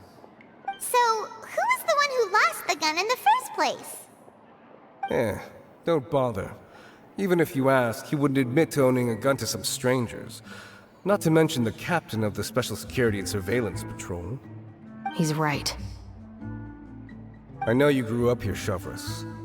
Even though you're on good terms with the Spina, you've still been gone too long. Not many people know you here now, and a lot of people don't like the Special Patrol. I know. So take my advice and don't show your face too much around here. It's for your own safety. I'll come and go as I please, and I'm afraid I'll be appearing more often due to my work. All right. Don't say I didn't warn you. Seems like that's all we'll be able to uncover for today. Paimon feels like we managed to learn a lot more here than up on the surface. Yes. Assuming that everything we found is indeed connected to our suspect, then their timeline was probably something like this. A month ago, our suspect found a gun and took it home to disassemble it. Once he'd figured out its mechanics, he brought it back. In the following weeks, he used some parts to create his own makeshift musket, and took it to the Fleuve Cendra for target practice. Then, a few days ago, he found his target and carried out the murder. Once the deed was done, he left a rainbow rose on the body, just like the scene in the novel.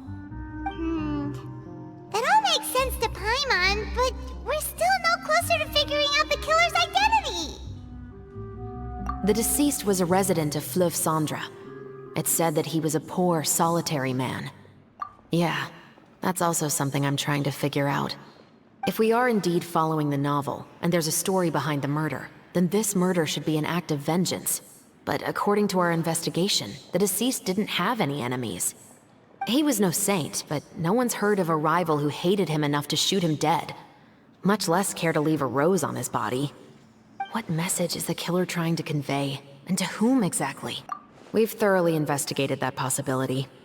He claims to have spent the whole day at the Opera House on the day of the murder, and the staff there have confirmed his account. Okay, so he has an alibi. Not only that, he lacks a credible motive as well. He has a family of his own, and both of his parents are still alive. I've looked into his records. He was adopted at the age of 6, and all the proper procedures were followed. There are also records of him at an orphanage before then. In the story, the mother of the 2 musketeers was murdered after the children turned 10. Of course, he could have changed the children's ages, but I don't want to assume anything without evidence. More importantly, I've also had a chat with him in person. He didn't seem like the kind of person who would pull the trigger to kill a man. Then, what should we do now? We have all this new information, but it doesn't help us move forward. Investigations take time. I didn't expect us to catch the culprit in just a single day. How about this? Let's spend the next few days filming with the crew. We can continue the investigation once we're done with the film. I'm sure that given time, new leads will present themselves. Wait, but weren't you saying Intel is like small, remote islands in the middle of the sea just a moment ago? Wouldn't you just miss them if you were to stop looking? Ah, but the book had more than one reference to the islands, Paimon. Oh? What else did it say then? As long as you spend enough time sailing through the fog, you'll eventually come across an island.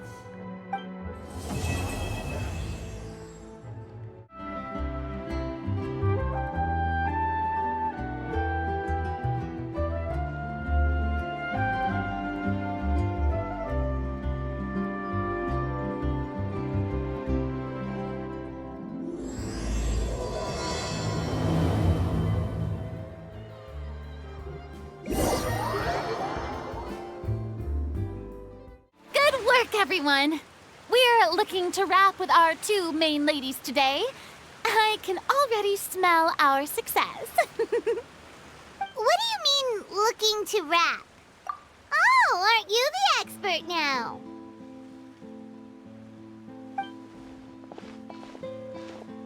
This upcoming scene is the two musketeers' final confrontation with the Baron. There will be quite a bit of action, but no choreography beyond what we've already rehearsed. Anyway, get ready. Lights, camera, action! The view is beautiful tonight. It reminds me of that fateful night 10 years ago. And now that I've said it, I can even make out the faint fragrance of herbal tea in the air. Enough, villain! It's time that you pay for the death of our mother! My dear Iris, have you forgotten your manners? How can you speak like this to your own father? I'd sooner swallow all of my teeth than call you father. What did I expect? Seems the daughters have turned out to be just as obstinate as their foolish mother. In this world, mora and status is everything. She thought she could blackmail me using her children and force me to grant her recognition and concessions? Ah, how naive can a woman be? Mother never asked a single thing of you.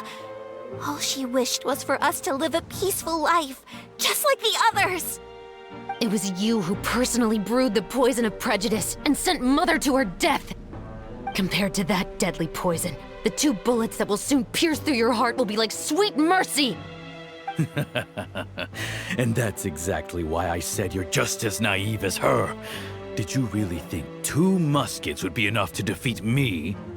So let's see. What is stronger?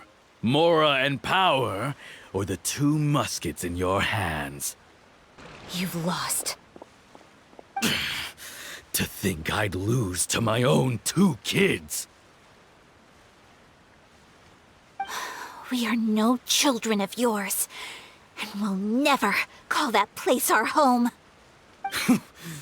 Then tell me, what did you do all this for? You lost your mother, and will soon kill your father as well. What will you gain in the end, other than sentences for your crimes? We will gain our long-awaited justice.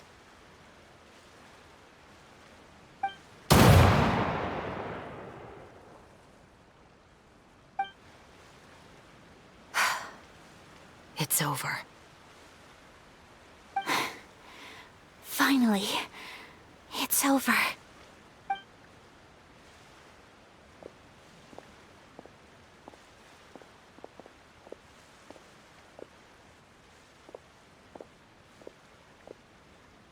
So, where will you go now, Tulip?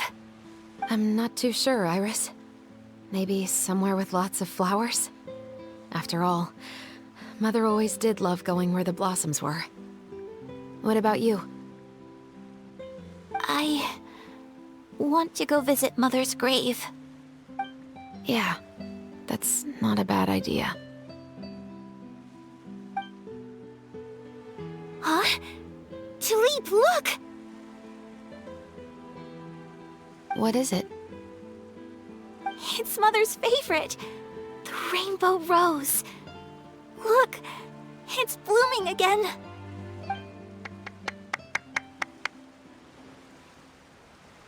Excellent!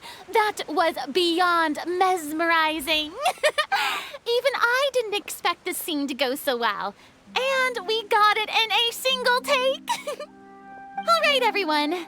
We've got a wrap for Tulip and Iris. Congratulations, Ayaka and Chevres!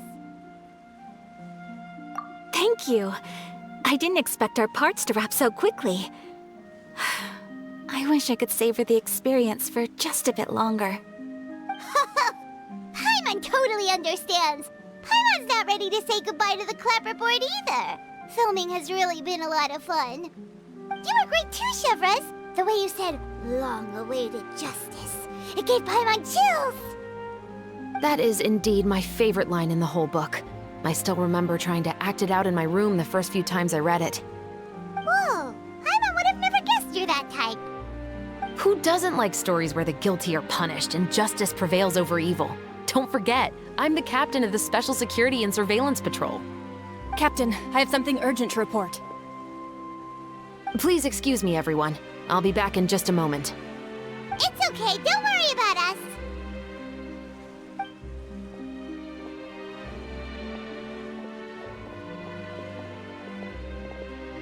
Oh? Was she whisked away by work already? I was just about to tell her how great she did. It seemed like some urgent official business. Then perhaps we should thank the stars that we were able to wrap both of your parts so quickly today. Switching around the filming schedule would have been a real pain. Anyway, I actually came over to let everyone know that we're all done for today. You can go home and get some rest. And one last thing, Miss Ayaka. Your acting skills today were immaculate as always. Are you sure you won't consider taking up full-time acting? See, I just happen to know this great troupe that's still looking for a lead actress. Thank you for your kind words, Director Farina. Unfortunately, there are still many matters that I have to take care of back home at the Yashiro Commission. I cannot remain in Fontaine to pursue an acting career. Nevertheless, I will make sure to treasure this incredible opportunity in my heart. Oh, that's a shame. But I understand. Just let me know if you ever change your mind. I believe it's also about time for me to take my leave. But hopefully I'll see you on set over the next few days. Even though my part's wrapped, I'd still like to swing by and help out the crew. See you tomorrow, Traveler and Paimon. Yep, see you tomorrow! Well, what should we do next? Maybe we'll go investigate the case some more with Chevres today. Traveler, Paimon, please come with me. Huh? Where are we going? You could say that our ship has finally chanced upon one of those small, remote islands of intel.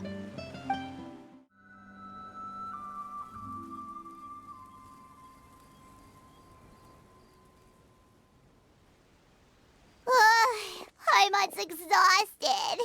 Paimon definitely didn't expect having to float this far after a full day of filming. So, Chevres, why did you take us here? Affirmative. It wasn't anything conclusive, but it should show us a clear way forward. Have you ever heard of someone by the name of Emily? Oh, you mean that famous perfumer? She's a good friend of mine. She's lent me her aid several times in the past to resolve some difficult cases. After I discovered the rainbow rose at the scene of the murder, I sent it to her. After all, she's probably the foremost expert on flowers and scents in all of Fontaine. And then? There was nothing remarkable about the flower or the trace amounts of soil left on it.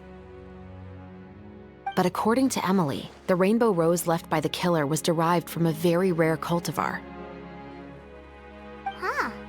Paimon didn't know that there were different varieties of rainbow rose. Paimon just thought they grew everywhere in the wild.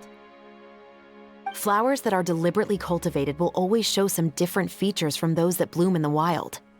We already knew that the rose left at the scene belonged to a special cultivar, but with Emily's expertise, we were able to pinpoint the place where it was first picked from.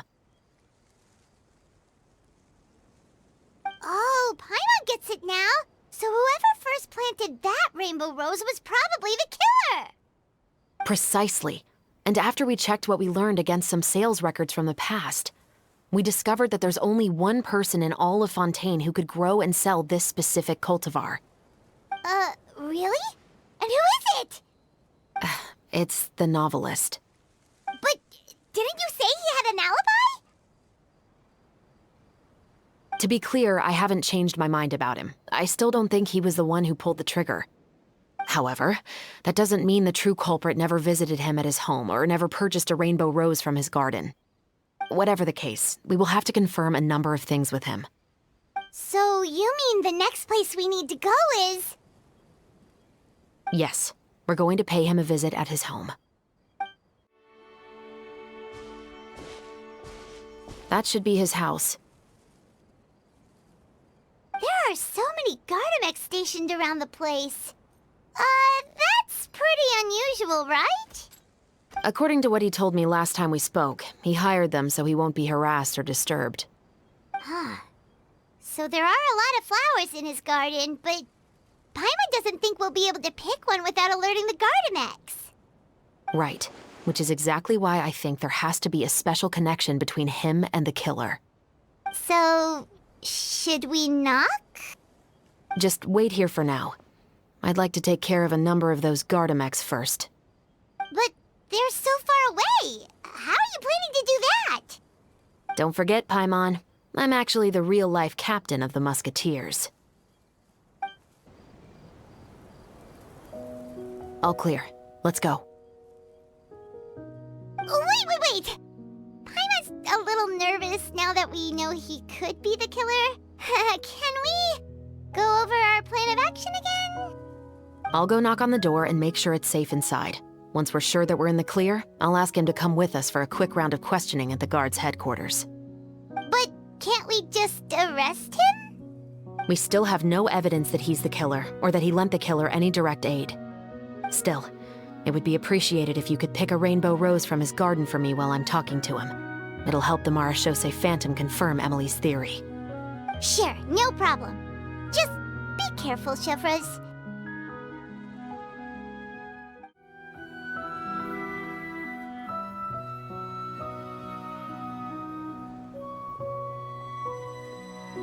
Excuse me, Mr. Baptiste, are you home?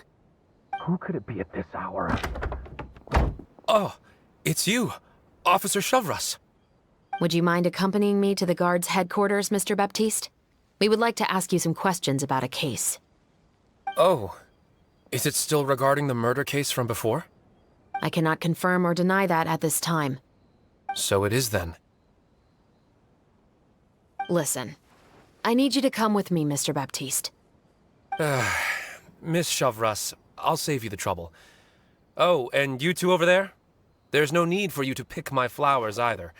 It's not time for them to bloom yet. Oh! Okay.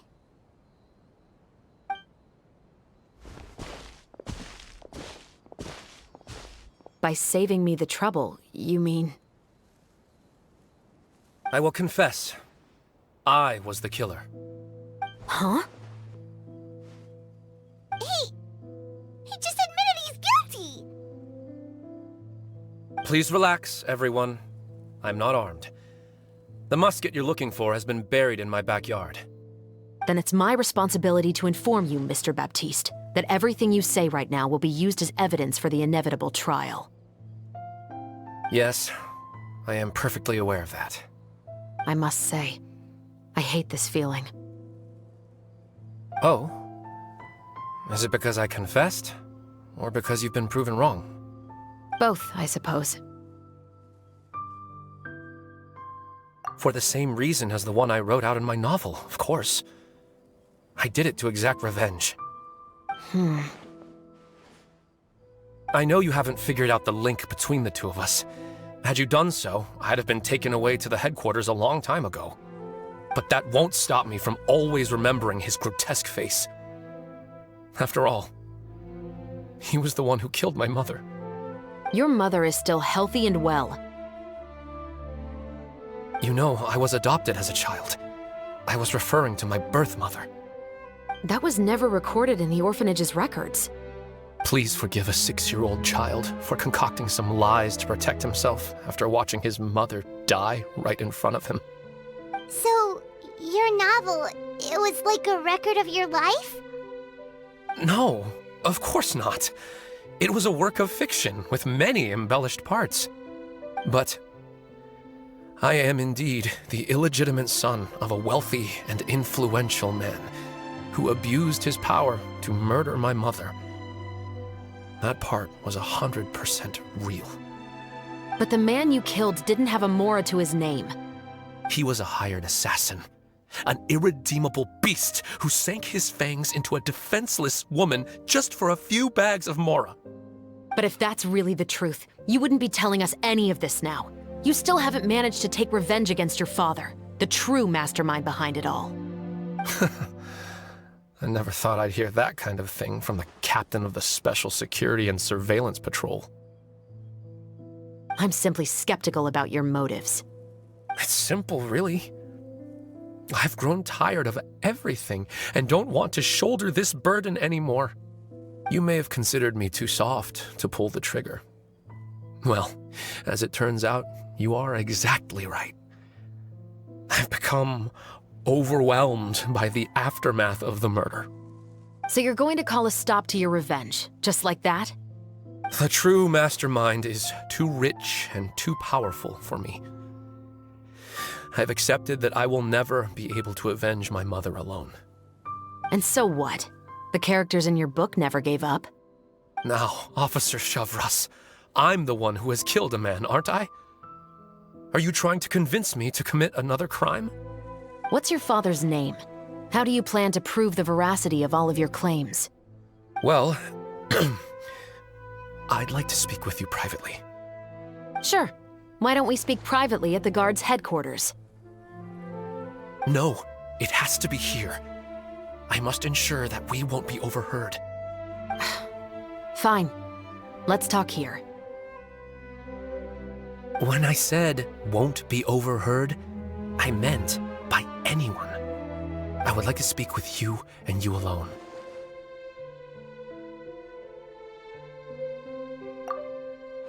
Thanks. I appreciate it. Please stay safe, Shavras.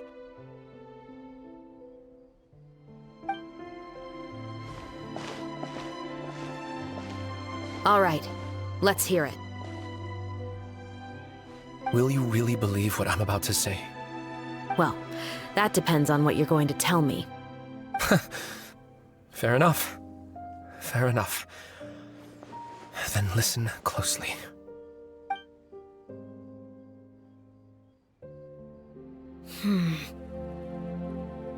So that's how it's all connected. So, it seems you believe me after all. Do you want me to go public with this? No, of course not. At least, not right now. Then why did you bother telling me? You've read my work. What do you think? Even if you were to go public with all of this right now, he'd simply deny everything.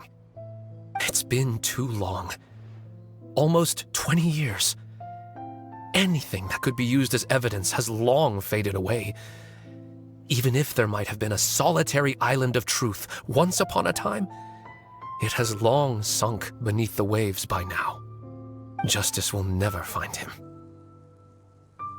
Not if you don't try.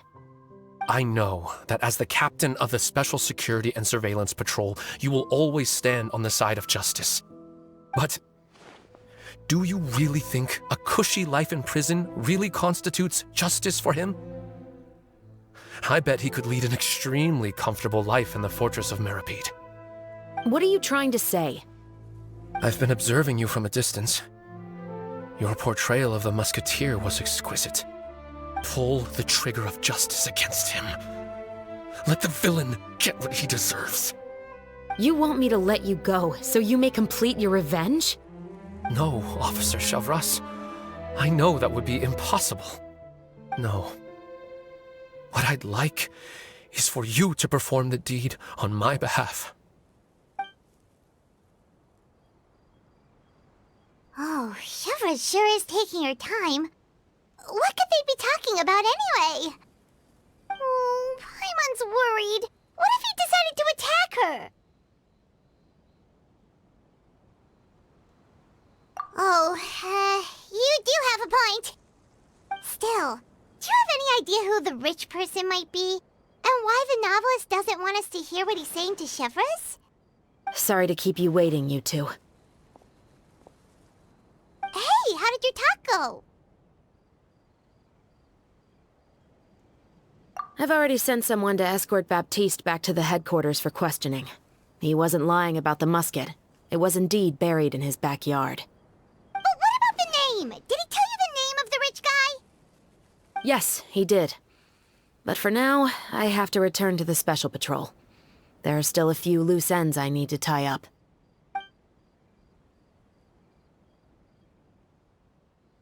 I'll probably be quite busy over the next few days, so apologies if you don't see me on set. All right, Paimon understands if you can't tell us everything you know. We'll just keep an eye on the Steambird then.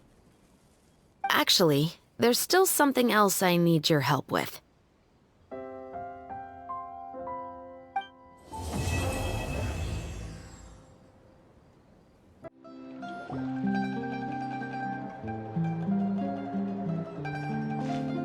Good morning! Hayaka and I were just talking about you.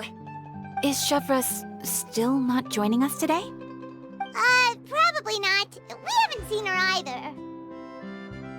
Huh? That's such a pity. Director Farina said that we've only got a few small scenes left before wrapping up the entire thing.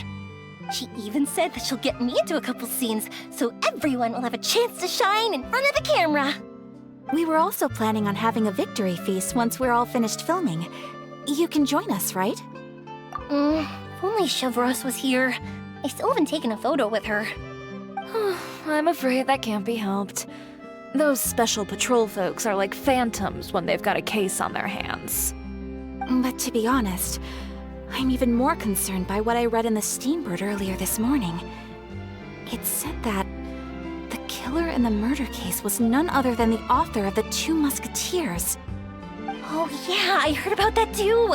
He came forward and confessed his crimes, but gave no explanation as to why he pulled the trigger. We didn't know about this case at all when we joined the film. Is it going to affect the reception of our work? From a pure publicity standpoint, this will draw a lot more attention to our film. I have to say, though, that no director can be perfectly comfortable with garnering attention through means other than artistic skill. To be fair, I feel like that ship sailed the moment you allowed yourself to be named as the director on our posters. It's not my fault that I'm super popular. What was that saying again? My popularity has, Sunk to an all-time low? spread to the four corners of Tibet.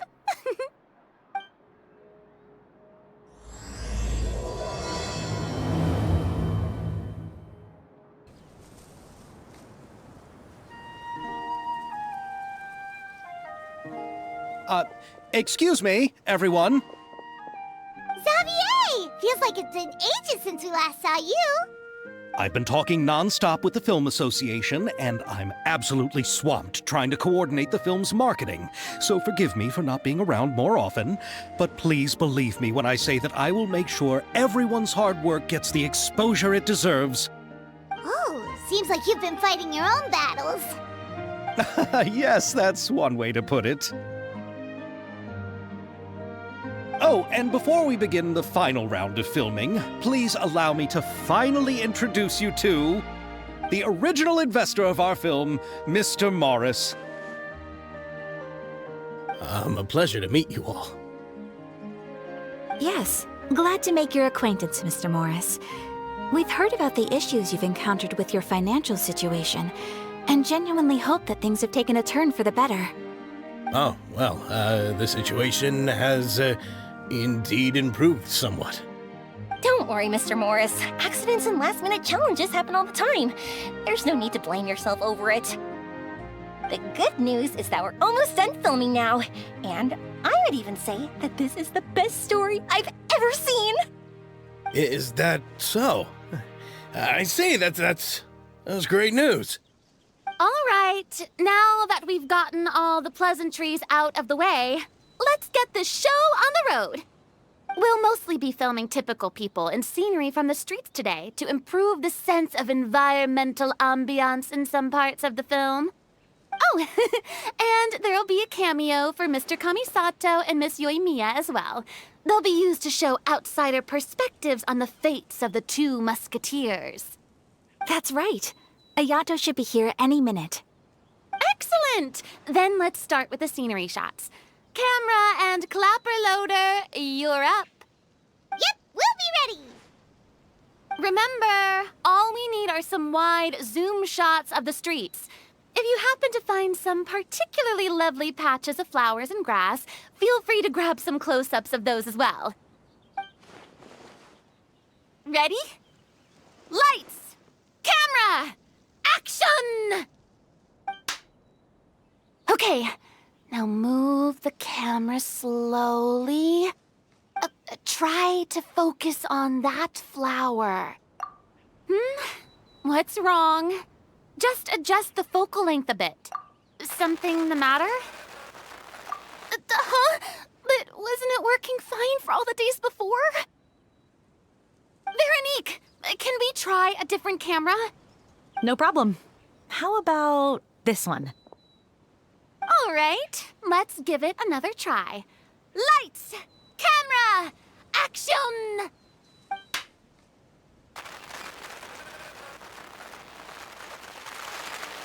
Don't tell me. This one is broken too? Veronique, do we have any other spare ones we can use? I'm afraid we only brought these two today. What? Then go find a workshop to get them repaired right away. Oh, and you too, Bono. Go find our spare camera in the warehouse and bring it back to the set. On it. Greetings, everyone. My apologies for the delay. Is something the matter, Ayaka? It seems like there are some issues with the filming equipment today. We're stuck for the moment. I see. Well, let's not just stand here twiddling our thumbs. Actors, to the makeup booth. We'll start on the next scene as soon as we get a working camera. The people at the workshop told me that the part which holds the lens in place seemed to have fallen off. That's super strange. It was perfectly fine just yesterday. Well, no time to dwell on that now. Let's get back to filming. Ahem! Quiet on set! Places, everyone! Lights! Camera! Action! By the way, have you heard about that recent murder case? Yes, I have. It seems that they've caused quite the commotion in the city. I heard that the chief of the guards is so mad about not catching the culprit that he's about to explode. Oh? I find that quite hard to imagine, considering how he already looks most days. Director, we have a problem. Oh, we're in the middle of a take! Couldn't you wait until we wrapped up this scene? No, Director, our film, all the finalized film that we've been keeping in the case has disappeared.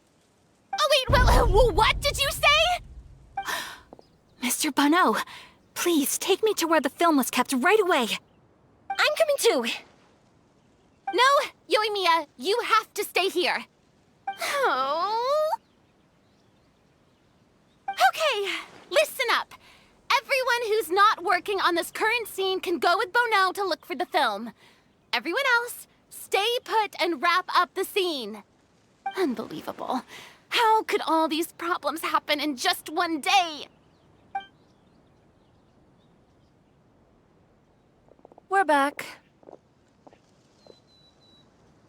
How did it go? Did you find the film? We found it in the sewers. Huh? In the sewers? Is the film still okay? We discovered it just in time, so we should still be able to salvage it.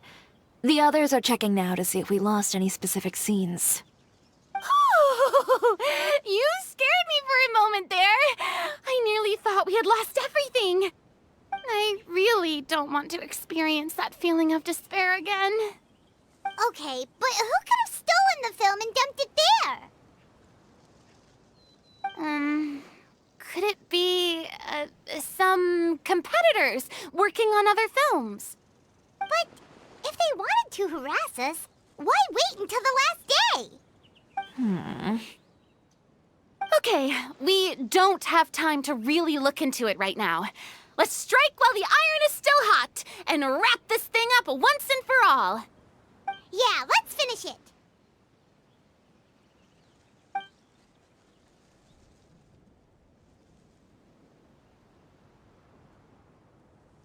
I would like to officially announce that our entry to the festival, The Two Musketeers, has now concluded filming! Paimon is spent. It's so late already. Even though the filming process proved to be extremely challenging, everyone provided valuable and unique contributions to the final product. Thank you all for your dedication and support. And just like Director Farina, I would also like to extend my most heartfelt thanks to all of you. Really, you've all helped me so much. All right, let's save the awards speech for later, and hopefully also get some rehearsals in before the real thing. Anyway, now it's time to party! Let's all make our way to the beach and have a celebration feast so loud and fun that even the blubber beast will want in. Have you ever seen a fireworks show, Mr. Morris? It's pretty amazing. I'm afraid I haven't, but I'll take your word for it. Oh, this is turning out to be quite the party. Hey, Ayato! How's your work been going? Everything went rather smoothly. Thank you for your concern. Ayato told me that we've already confirmed the dates for some Inazuma Fontaine cultural exchange events. So the next time we visit, we'll be doing so in our capacities as the representatives of the Yashiro Commission. Oh, that's great! Then maybe Paimon will be able to find Fontaine detective novels in Inazuma from now on! Oh, wait. Wouldn't Yaimiko get upset if that happens? That would be stealing some of her business. You've got a point. She's always complaining that light novels have become bland and too predictable after all. The cultural exchange won't only feature literatures of both nations, of course. We have also made plans for cross-cultural engagements in the fields of gourmet cuisine, toy making, and artisan craftsmanship. Whoa! Paimon's getting super excited now! When the time comes, be sure to visit and participate in all the events. I wish we could have spent some more time here. Don't worry. It won't be long before we're back again. I was thinking, if this film turns out to be a success, could I ask the two of you to stay and be a part of my crew? Of course, I'll definitely increase the pay for next time. I'd be more than happy to, Mr. Xavier. Thank you for the offer, Mr. Xavier. But I've made some plans to go on a journey to the other nations once the festival is over. Is that so? Well, then in that case, bon voyage, Miss Veronique. Please feel free to get in touch once you've returned to Fontaine. Farina! Oh, my darling clapper loader and camera operator. You've both worked really hard. Paimon thinks you worked even harder than us. Honestly, Paimon was getting a little tired of playing with the clapperboard by the end of it. Worst of all, Paimon started having dreams of you shouting, "Lights, camera, action!" into Paimon's ears. The actual dream can't even start until you've yelled that. Hey, if anything, shouldn't I be more grand and delightful in your dreams? We've been through so much together, and that's how your brain remembers me? That's not Paimon's fault.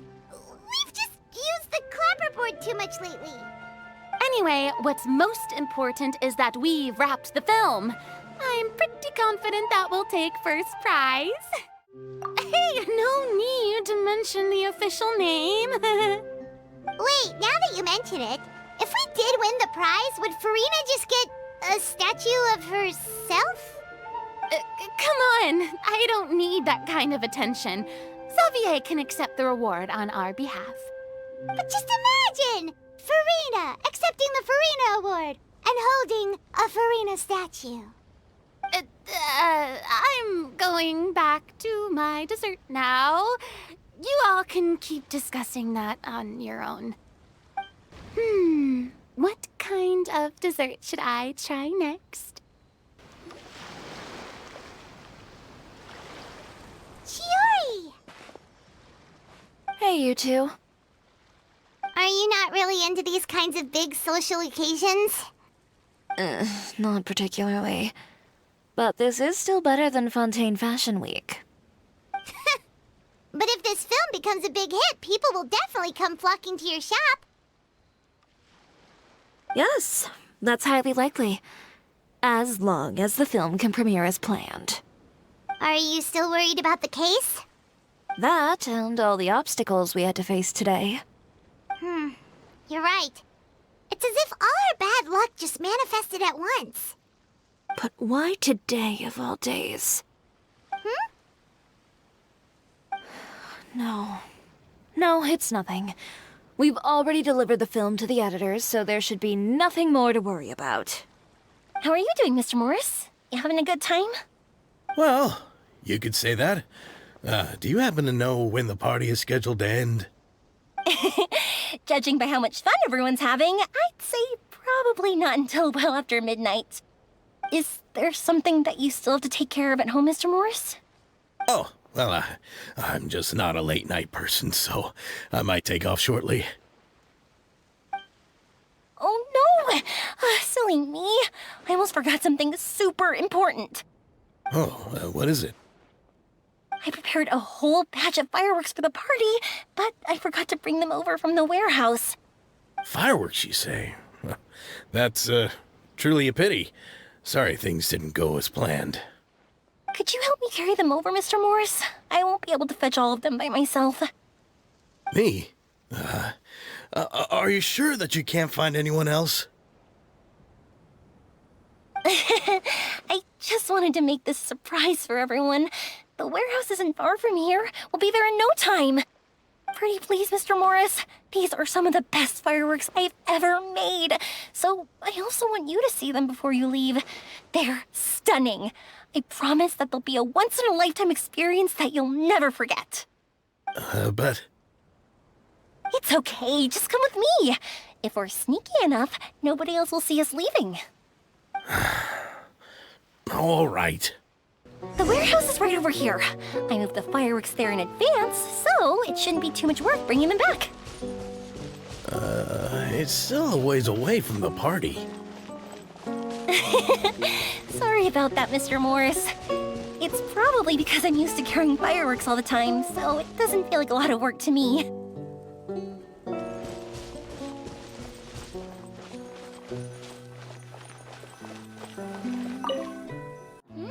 It's dark in here. Wait here, Mr. Morris. I think the light switch should be somewhere over here. Why did I have to get roped into this? What was that?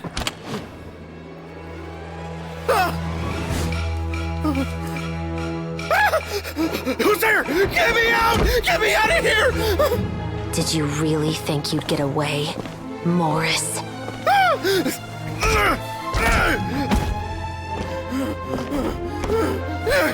You've got the wrong guy! It wasn't me! I'm not the killer! You know, Eliza died a far more heroic death than this. She fought your assassin to the end, to save the children she had hidden beneath the floorboards.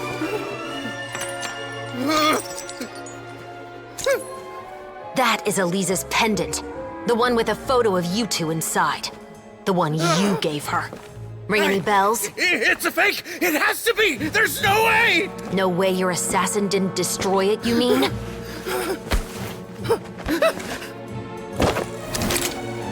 Did you ever love her, Morris? Or was killing her always the plan? No, please. Listen to me. I told Eliza to keep us a secret. I paid her plenty for her silence. I never thought she'd keep the child. Everything was gonna come out, and I had no choice. She forced my hand. No! I'm begging you. I have money. Just name your price, please. You can keep your Mora, and you can go to hell.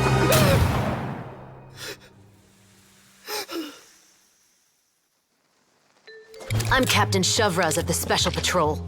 Morris, you're under arrest for Eliza's murder.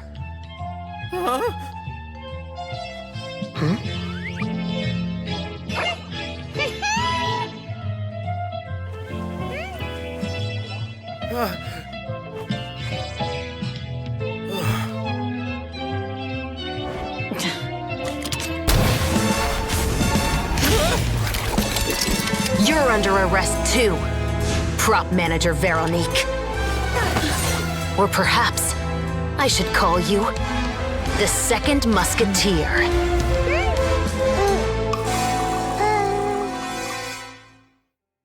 Wait, what's going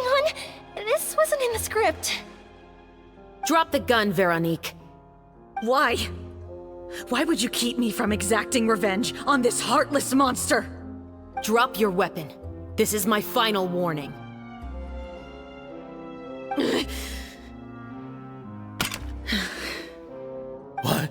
What is going on? Do I have to spell it out for you, Morris? Everything that took place just now was staged to get you to confess the truth. But this last part is all improv, of course.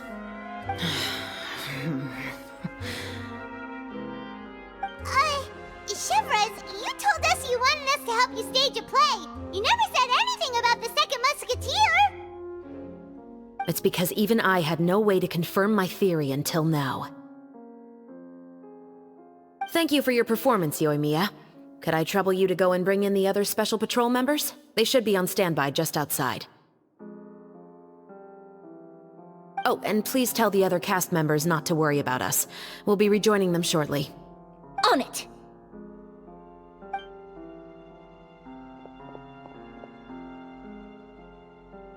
So what do you think, Morris? Care to talk about what happened 20 years ago? My patience is limited, you know. Don't force me to take you back to the interrogation room. I'd wager that you wouldn't last for more than a minute in there. With the recording we made, you have no chance of winning in court. Cooperating with us now is the most practical move. All right. I'll talk. I hired an assassin to murder Elisa. She once worked as a maid on my family's estate. She was very beautiful, and after some time I fell for her. We kept our relationship a secret and carried out an affair for some time, but it wasn't long before she became pregnant. And if my parents ever found out, they would have stripped me of my inheritance and status, driven me out of my home. I also didn't expect Elisa to insist on bringing the pregnancy to term. She even asked me to leave my family and travel far, far away with her. She believed that you were truly in love with her. I didn't have a choice. I gave her a large sum of mora, told her to leave the family and to get rid of the baby. But then years later, she sent me a letter. There were photos of 2 children, and she even asked if I could find some time to visit them. Huh? 2 children? Paimon thought Baptiste was the only... you mean... Even if she had the children against your will, you could have just ignored the letter entirely. Why kill her? I had just gotten engaged to be married to an heiress from another wealthy family. So if anyone were to find out about Elisa, my life would be completely ruined. I didn't have a choice. No. You always had a choice. You just made the wrong choice. Again. Do you know how it feels to watch your mother be killed right in front of you? My brother and I were hardly even school age yet. We were hidden beneath the floorboards, grasping each other's hands like a lifeline. We were so terrified that we didn't even know we could ever take a breath.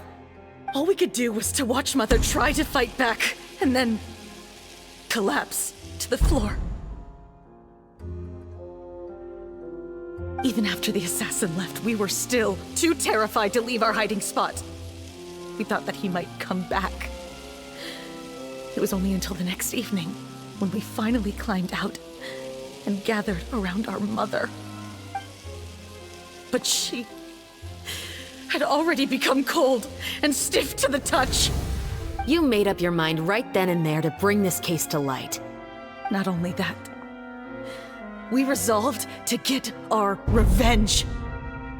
And that's why you became the Musketeers. No, that's why I became a Musketeer. The man from before was also killed by me. My brother had nothing to do with it. I figured as much. You did? I once told these two that he didn't look like a killer to me. His confession from that night also rubbed me the wrong way. I think what really tipped me off was, how could I not feel a sense of regret in him? Huh? He confessed faster than any criminal I've ever met, but he didn't say a single word about you. He insisted that he was the sole perpetrator in the case.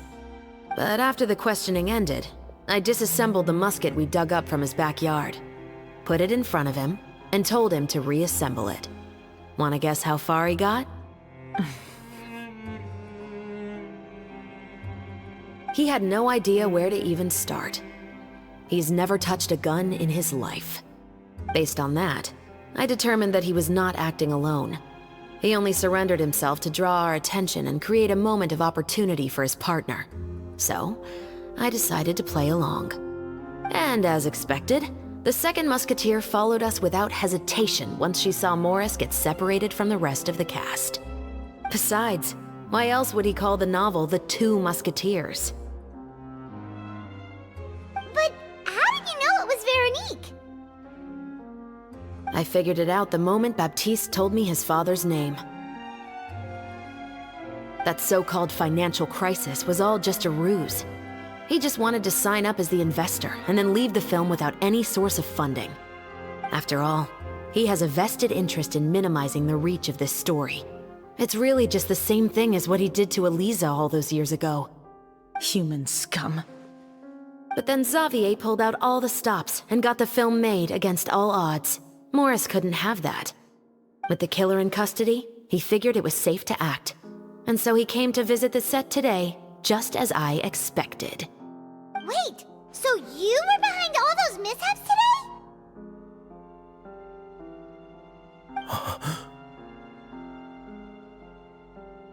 As for the identity of the second musketeer, I assumed they'd probably stay close to Morris and look for an opening.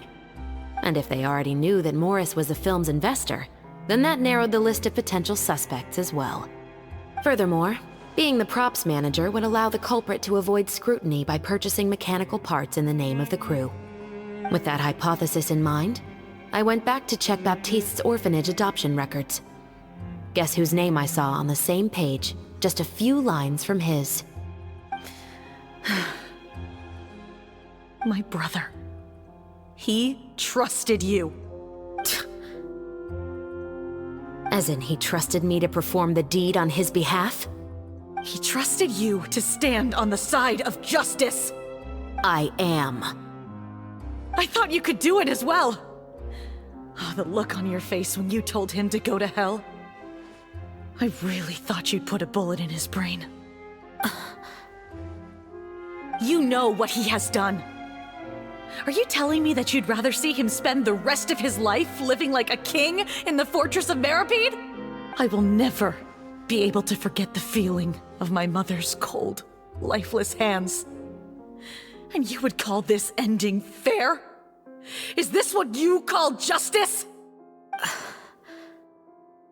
I won't lie, Veronique. I did hesitate when your brother first told me about the truth. I wondered. I agonized over whether I should really put a bullet in his head. So why don't you? Because that should never be how justice is carried out in this world. Perhaps, to you, justice is simply reciprocated. An eye for an eye, and a life for a life. But everyone has their own understanding of justice. If everyone were to pursue their own definition of it, there would be no more order in this world. Today, you'll kill Morris, and tomorrow, his children may come for you. The world cannot render judgments based on a desire for revenge. That will only lead to a cycle of revenge, as well as the destruction of order and civilized society. Fontaine is founded on a set of laws and a standardized code of justice. That is why we are the nation of justice. But with all that said, I will promise you this. Morris will not lead a cushy life in the fortress of Meripede. Chevros, the rest of the special patrol is here. Thank you so much, Yoimiya. Letelier, Terena, please take them away.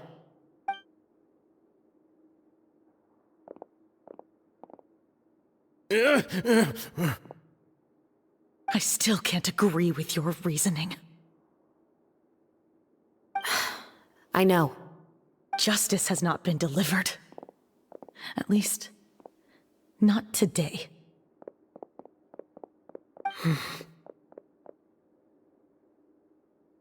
Chevros. Let's go. We should give an explanation to the crew. Thank you for your concern. I'm fine.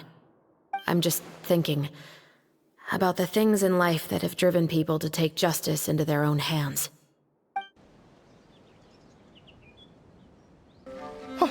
Who would have thought Morris would turn out to be...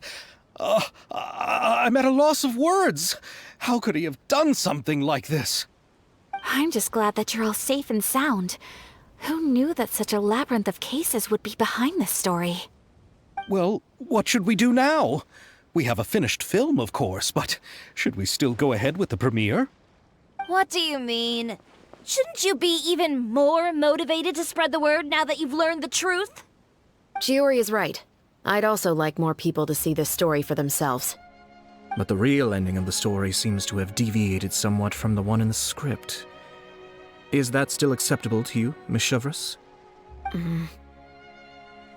The call is yours.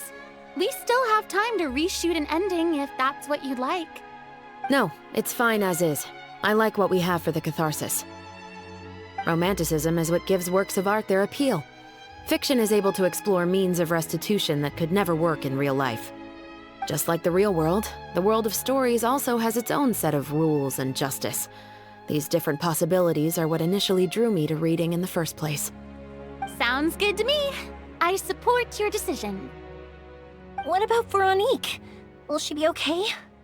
She will soon face her judgment alongside her brother and Morris. If I had to guess, they'll probably all be sent to the fortress of Meripede. I'll make sure to give Risley a heads up about it. Oh, you mean that kind of heads up? Exactly. Ahem. All right, then the matter's settled. Now that everything's been taken care of, there's no reason for us to keep looking all gloomy and grumpy. Let's get back to the feast and enjoy each other's company. We'll be starting the post-production process tomorrow. You should join us, Chevreuse. You missed the first few hours of the party, didn't you? All right. Count me in.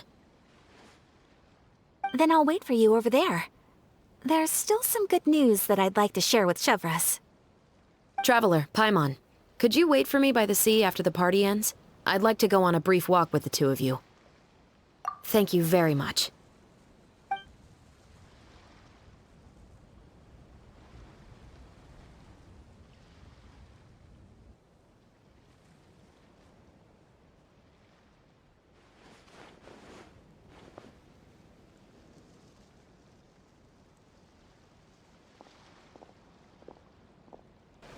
Sorry for the wait. Oh, we weren't waiting long at all. Is there something else you wanted to tell us?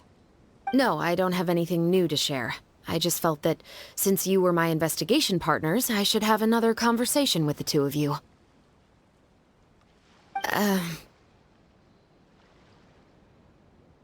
Traveler, how would you have responded to Baptiste's request if you were in my shoes? When I was young, my father often took me here to swim. We'd come rain or shine, even when it was freezing cold. He told me that swimming was the best activity to train one's strength of will. You could never give up before reaching the shore, especially when the water was cold. Oh? Why's that? Because the moment you give up would be the moment you die. At that point, I still hadn't received my vision. One winter, the chilly wind felt almost like knives on my skin, and the seawater was so frigid that it numbed my toes the moment I stepped in. I cried and begged my father to spare me from having to swim across, but he wouldn't listen. He used to be a member of the Special Patrol as well. You could say it was his way of educating his children. That sounds awful. When he saw that I wouldn't stop crying, he just picked me up and tossed me into the icy water. The bone-chilling cold took away my senses. I couldn't feel anything but fear and rage. I waited for my father to save me, but one look and I knew he'd already started swimming for the opposite shore.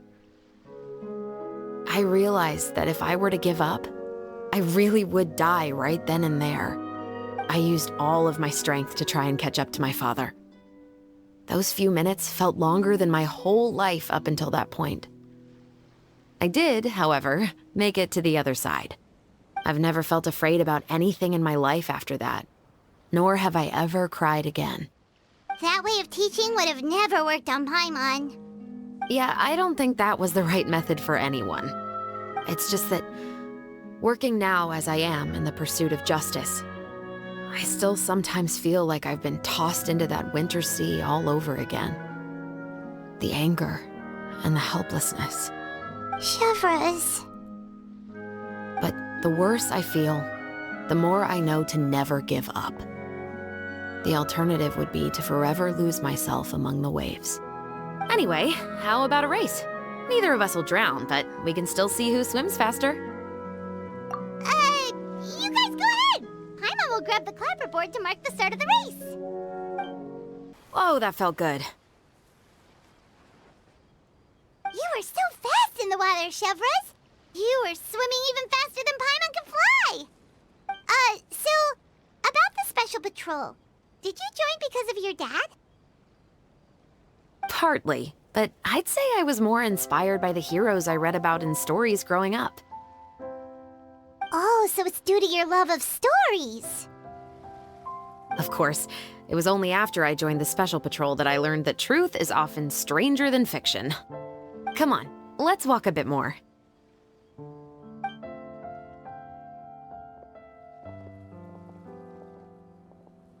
To be honest, I do sometimes question whether the decisions I make are the right ones.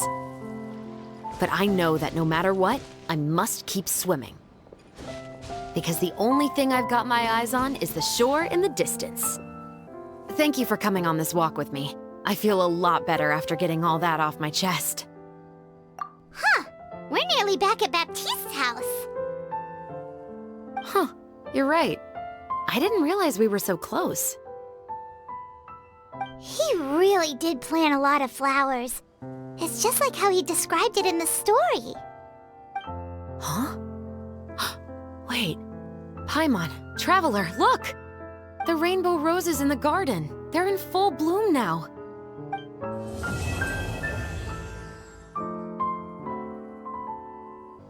Even though it's a bit late, I must thank you for investigating this case with me. Not on behalf of the Special Patrol this time. It's a personal expression of gratitude from yours truly. Oh, you want to hear more about my father? To be honest, I didn't spend that much time with him. He was always busy with the Special Patrol, so he would often return home really late at night. Some nights, he didn't come home at all. Once, he didn't come home for a long time, maybe a whole week or so. When I went out to buy food, I learned that he had become a criminal, and by extension, that made me a criminal's daughter. But we can talk about that another day. I actually have a lot of sympathy for Veronique and Baptiste. I can understand the hatred they feel for their father. But that doesn't mean I'll allow them to walk the path of evil, even if it might lead to another sense of justice. Films are different from the real world. They're a form of art and represent the wishes in people's hearts.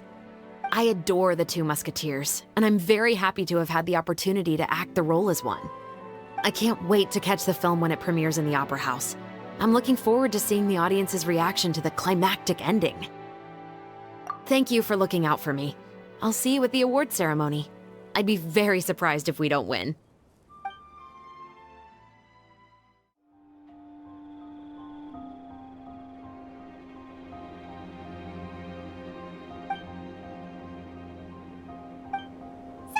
It's been a while. Hey there, you two! Sorry I've been scarce. I've been buried in marketing and preparing the film for release ever since we wrapped post-production. The award ceremony is today, right? Paimon wonders if we'll win the Farina Award. I'd give it a 90% chance. Farina! Oh, Paimon didn't know you were already here. You're earlier than everyone else. I'm sure the others will also be here in no time. Xavier, if we end up getting called on stage, shouldn't you come up with a name for our crew? But we don't even know if we're going to win. I wouldn't want to jinx our chances by celebrating early. Just open your eyes! Surely you've seen the audience's reactions to our film. We've had nothing but critical acclaim.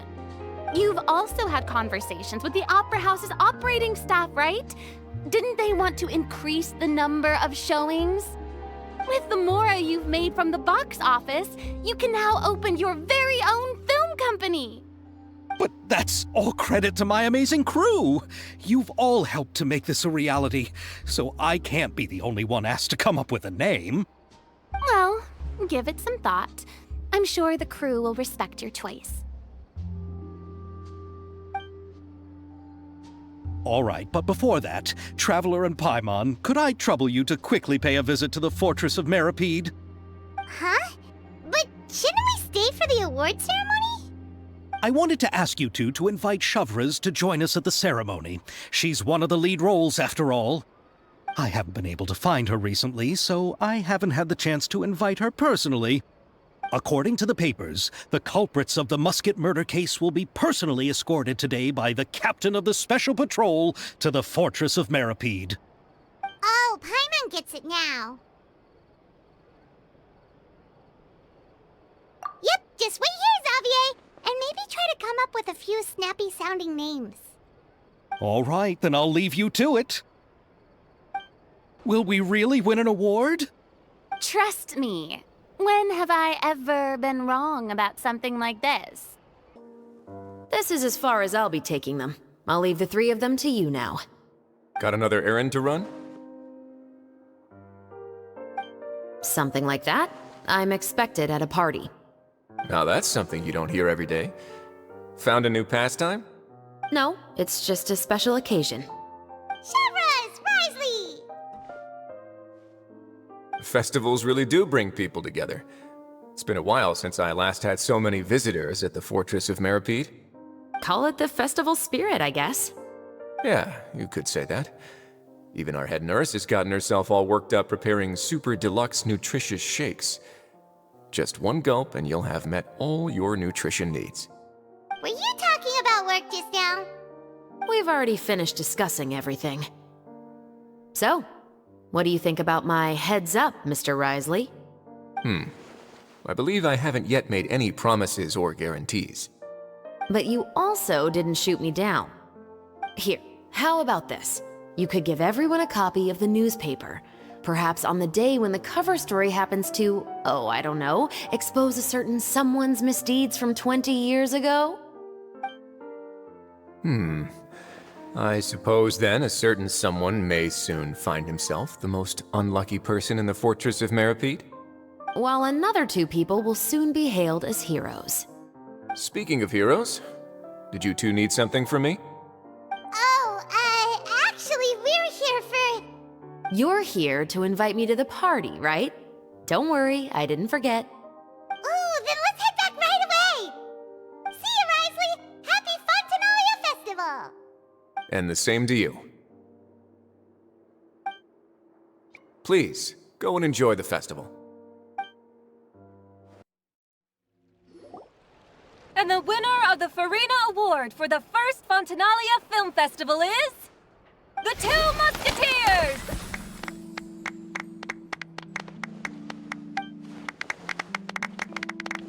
We won! We really won! Congratulations, Mr. Xavier. We won? I can't believe it! I really can't thank all of you enough! See?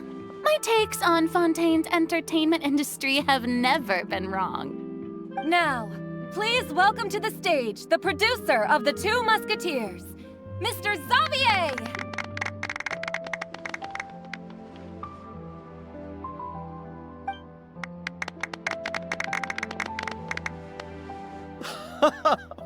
Thank you! Thank you all so much for your recognition and support. While I'm up here, I would love to give special thanks to... Time really flies, huh? It certainly feels that way. It feels like it was only yesterday when you were teaching me to hold a musket. Will you come back to Fontaine again? Of course! I'm very fond of this city. There are so many novel and interesting things that it's been hard to keep track of them all. But how about you? Would you be interested in visiting Inazuma? I can't say the thought has crossed my mind before, but I'd be willing to consider it now. I will be eagerly awaiting your visit. It would be wonderful if you could visit my home and enjoy a taste of our tea and desserts. Yeah, let's keep in touch. Did you accomplish all you came here for? Yes. And you should visit Inazuma again sometime. How has Ogura and her business been? To my knowledge, she's doing quite well. Tell her I said hi. I certainly will. I heard the thunderstorm has stopped. Yes, and the war has also been brought to an end. Peace and prosperity has returned to the islands. I quite like the sound of that. Perfect for hanging textiles out to dry.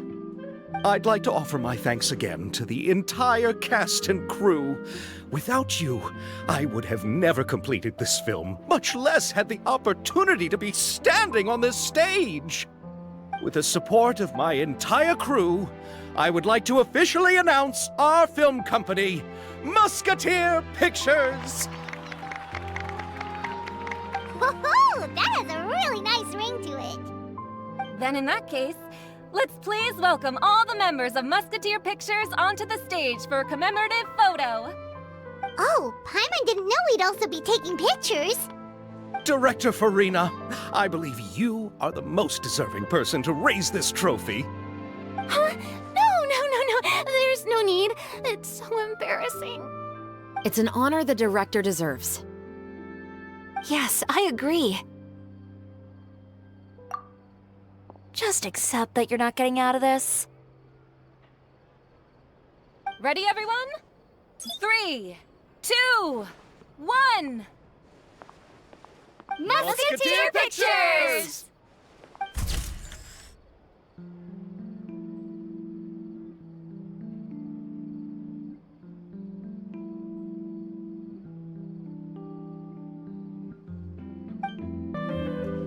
Lady Farina, please allow me to take just one more photo of you. I would also love to get your autograph, just as a memento of our time together on the crew. Hey, I've had enough of the camera flashes from when we were all up on stage. But, Lady Farina, you are the best director I've ever met! The most photogenic maiden in all of Fontaine! This kind of lively and celebratory setting is exactly where you shine. I believe all photographers would agree. Come, the brightest star of our land! Show us your light! The camera is waiting to sing praises of your beauty! Well, I'm flattered, but... All right, I'll humor you and try a few more different poses. But I don't have to hold the trophy, right? Of course. You may pose however you like. Thank you so much. Thank you so much. By the heavens, my luck has been beyond belief. I'm having a hard time coming to terms with it now. Oh. Miss Yoimiya, we haven't had the chance to talk, but please accept my thanks for everything you've done over the past few days. Oh, but I feel like I didn't do anything out of the ordinary. I'm very grateful for your assistance during that special performance in the warehouse. It was always going to be somewhat risky, to engage and draw away Morris all on your own. You're only a civilian and have never been trained to act in such a dangerous situation. Don't say it like that. As the director's assistant, it was my duty to help out the crew however I could. It was an honor to help you solve the case. I have to admit, though, my heart was thumping super hard the entire time I was laying on the ground. I was scared that everyone would notice. You did great. Oh, and before I forget, if you ever visit Inazuma, please come and pay a visit to Naganohara Fireworks. I'll make some fireworks for you. I even know what shape we'd make. I'm guessing a musket. Telling you now would ruin the surprise. If you really want to see it, just come and visit me. Oh, I didn't expect to meet you here. I've been told that this is a beverage called Fanta. I quite like its unique taste. The slogan, a font of refreshment, is rather catchy as well. I'm starting to wonder if I could incorporate it into our cultural exchange initiative. What would happen if we were to add some sprigs of mint into Fanta? I believe this is an idea worth testing.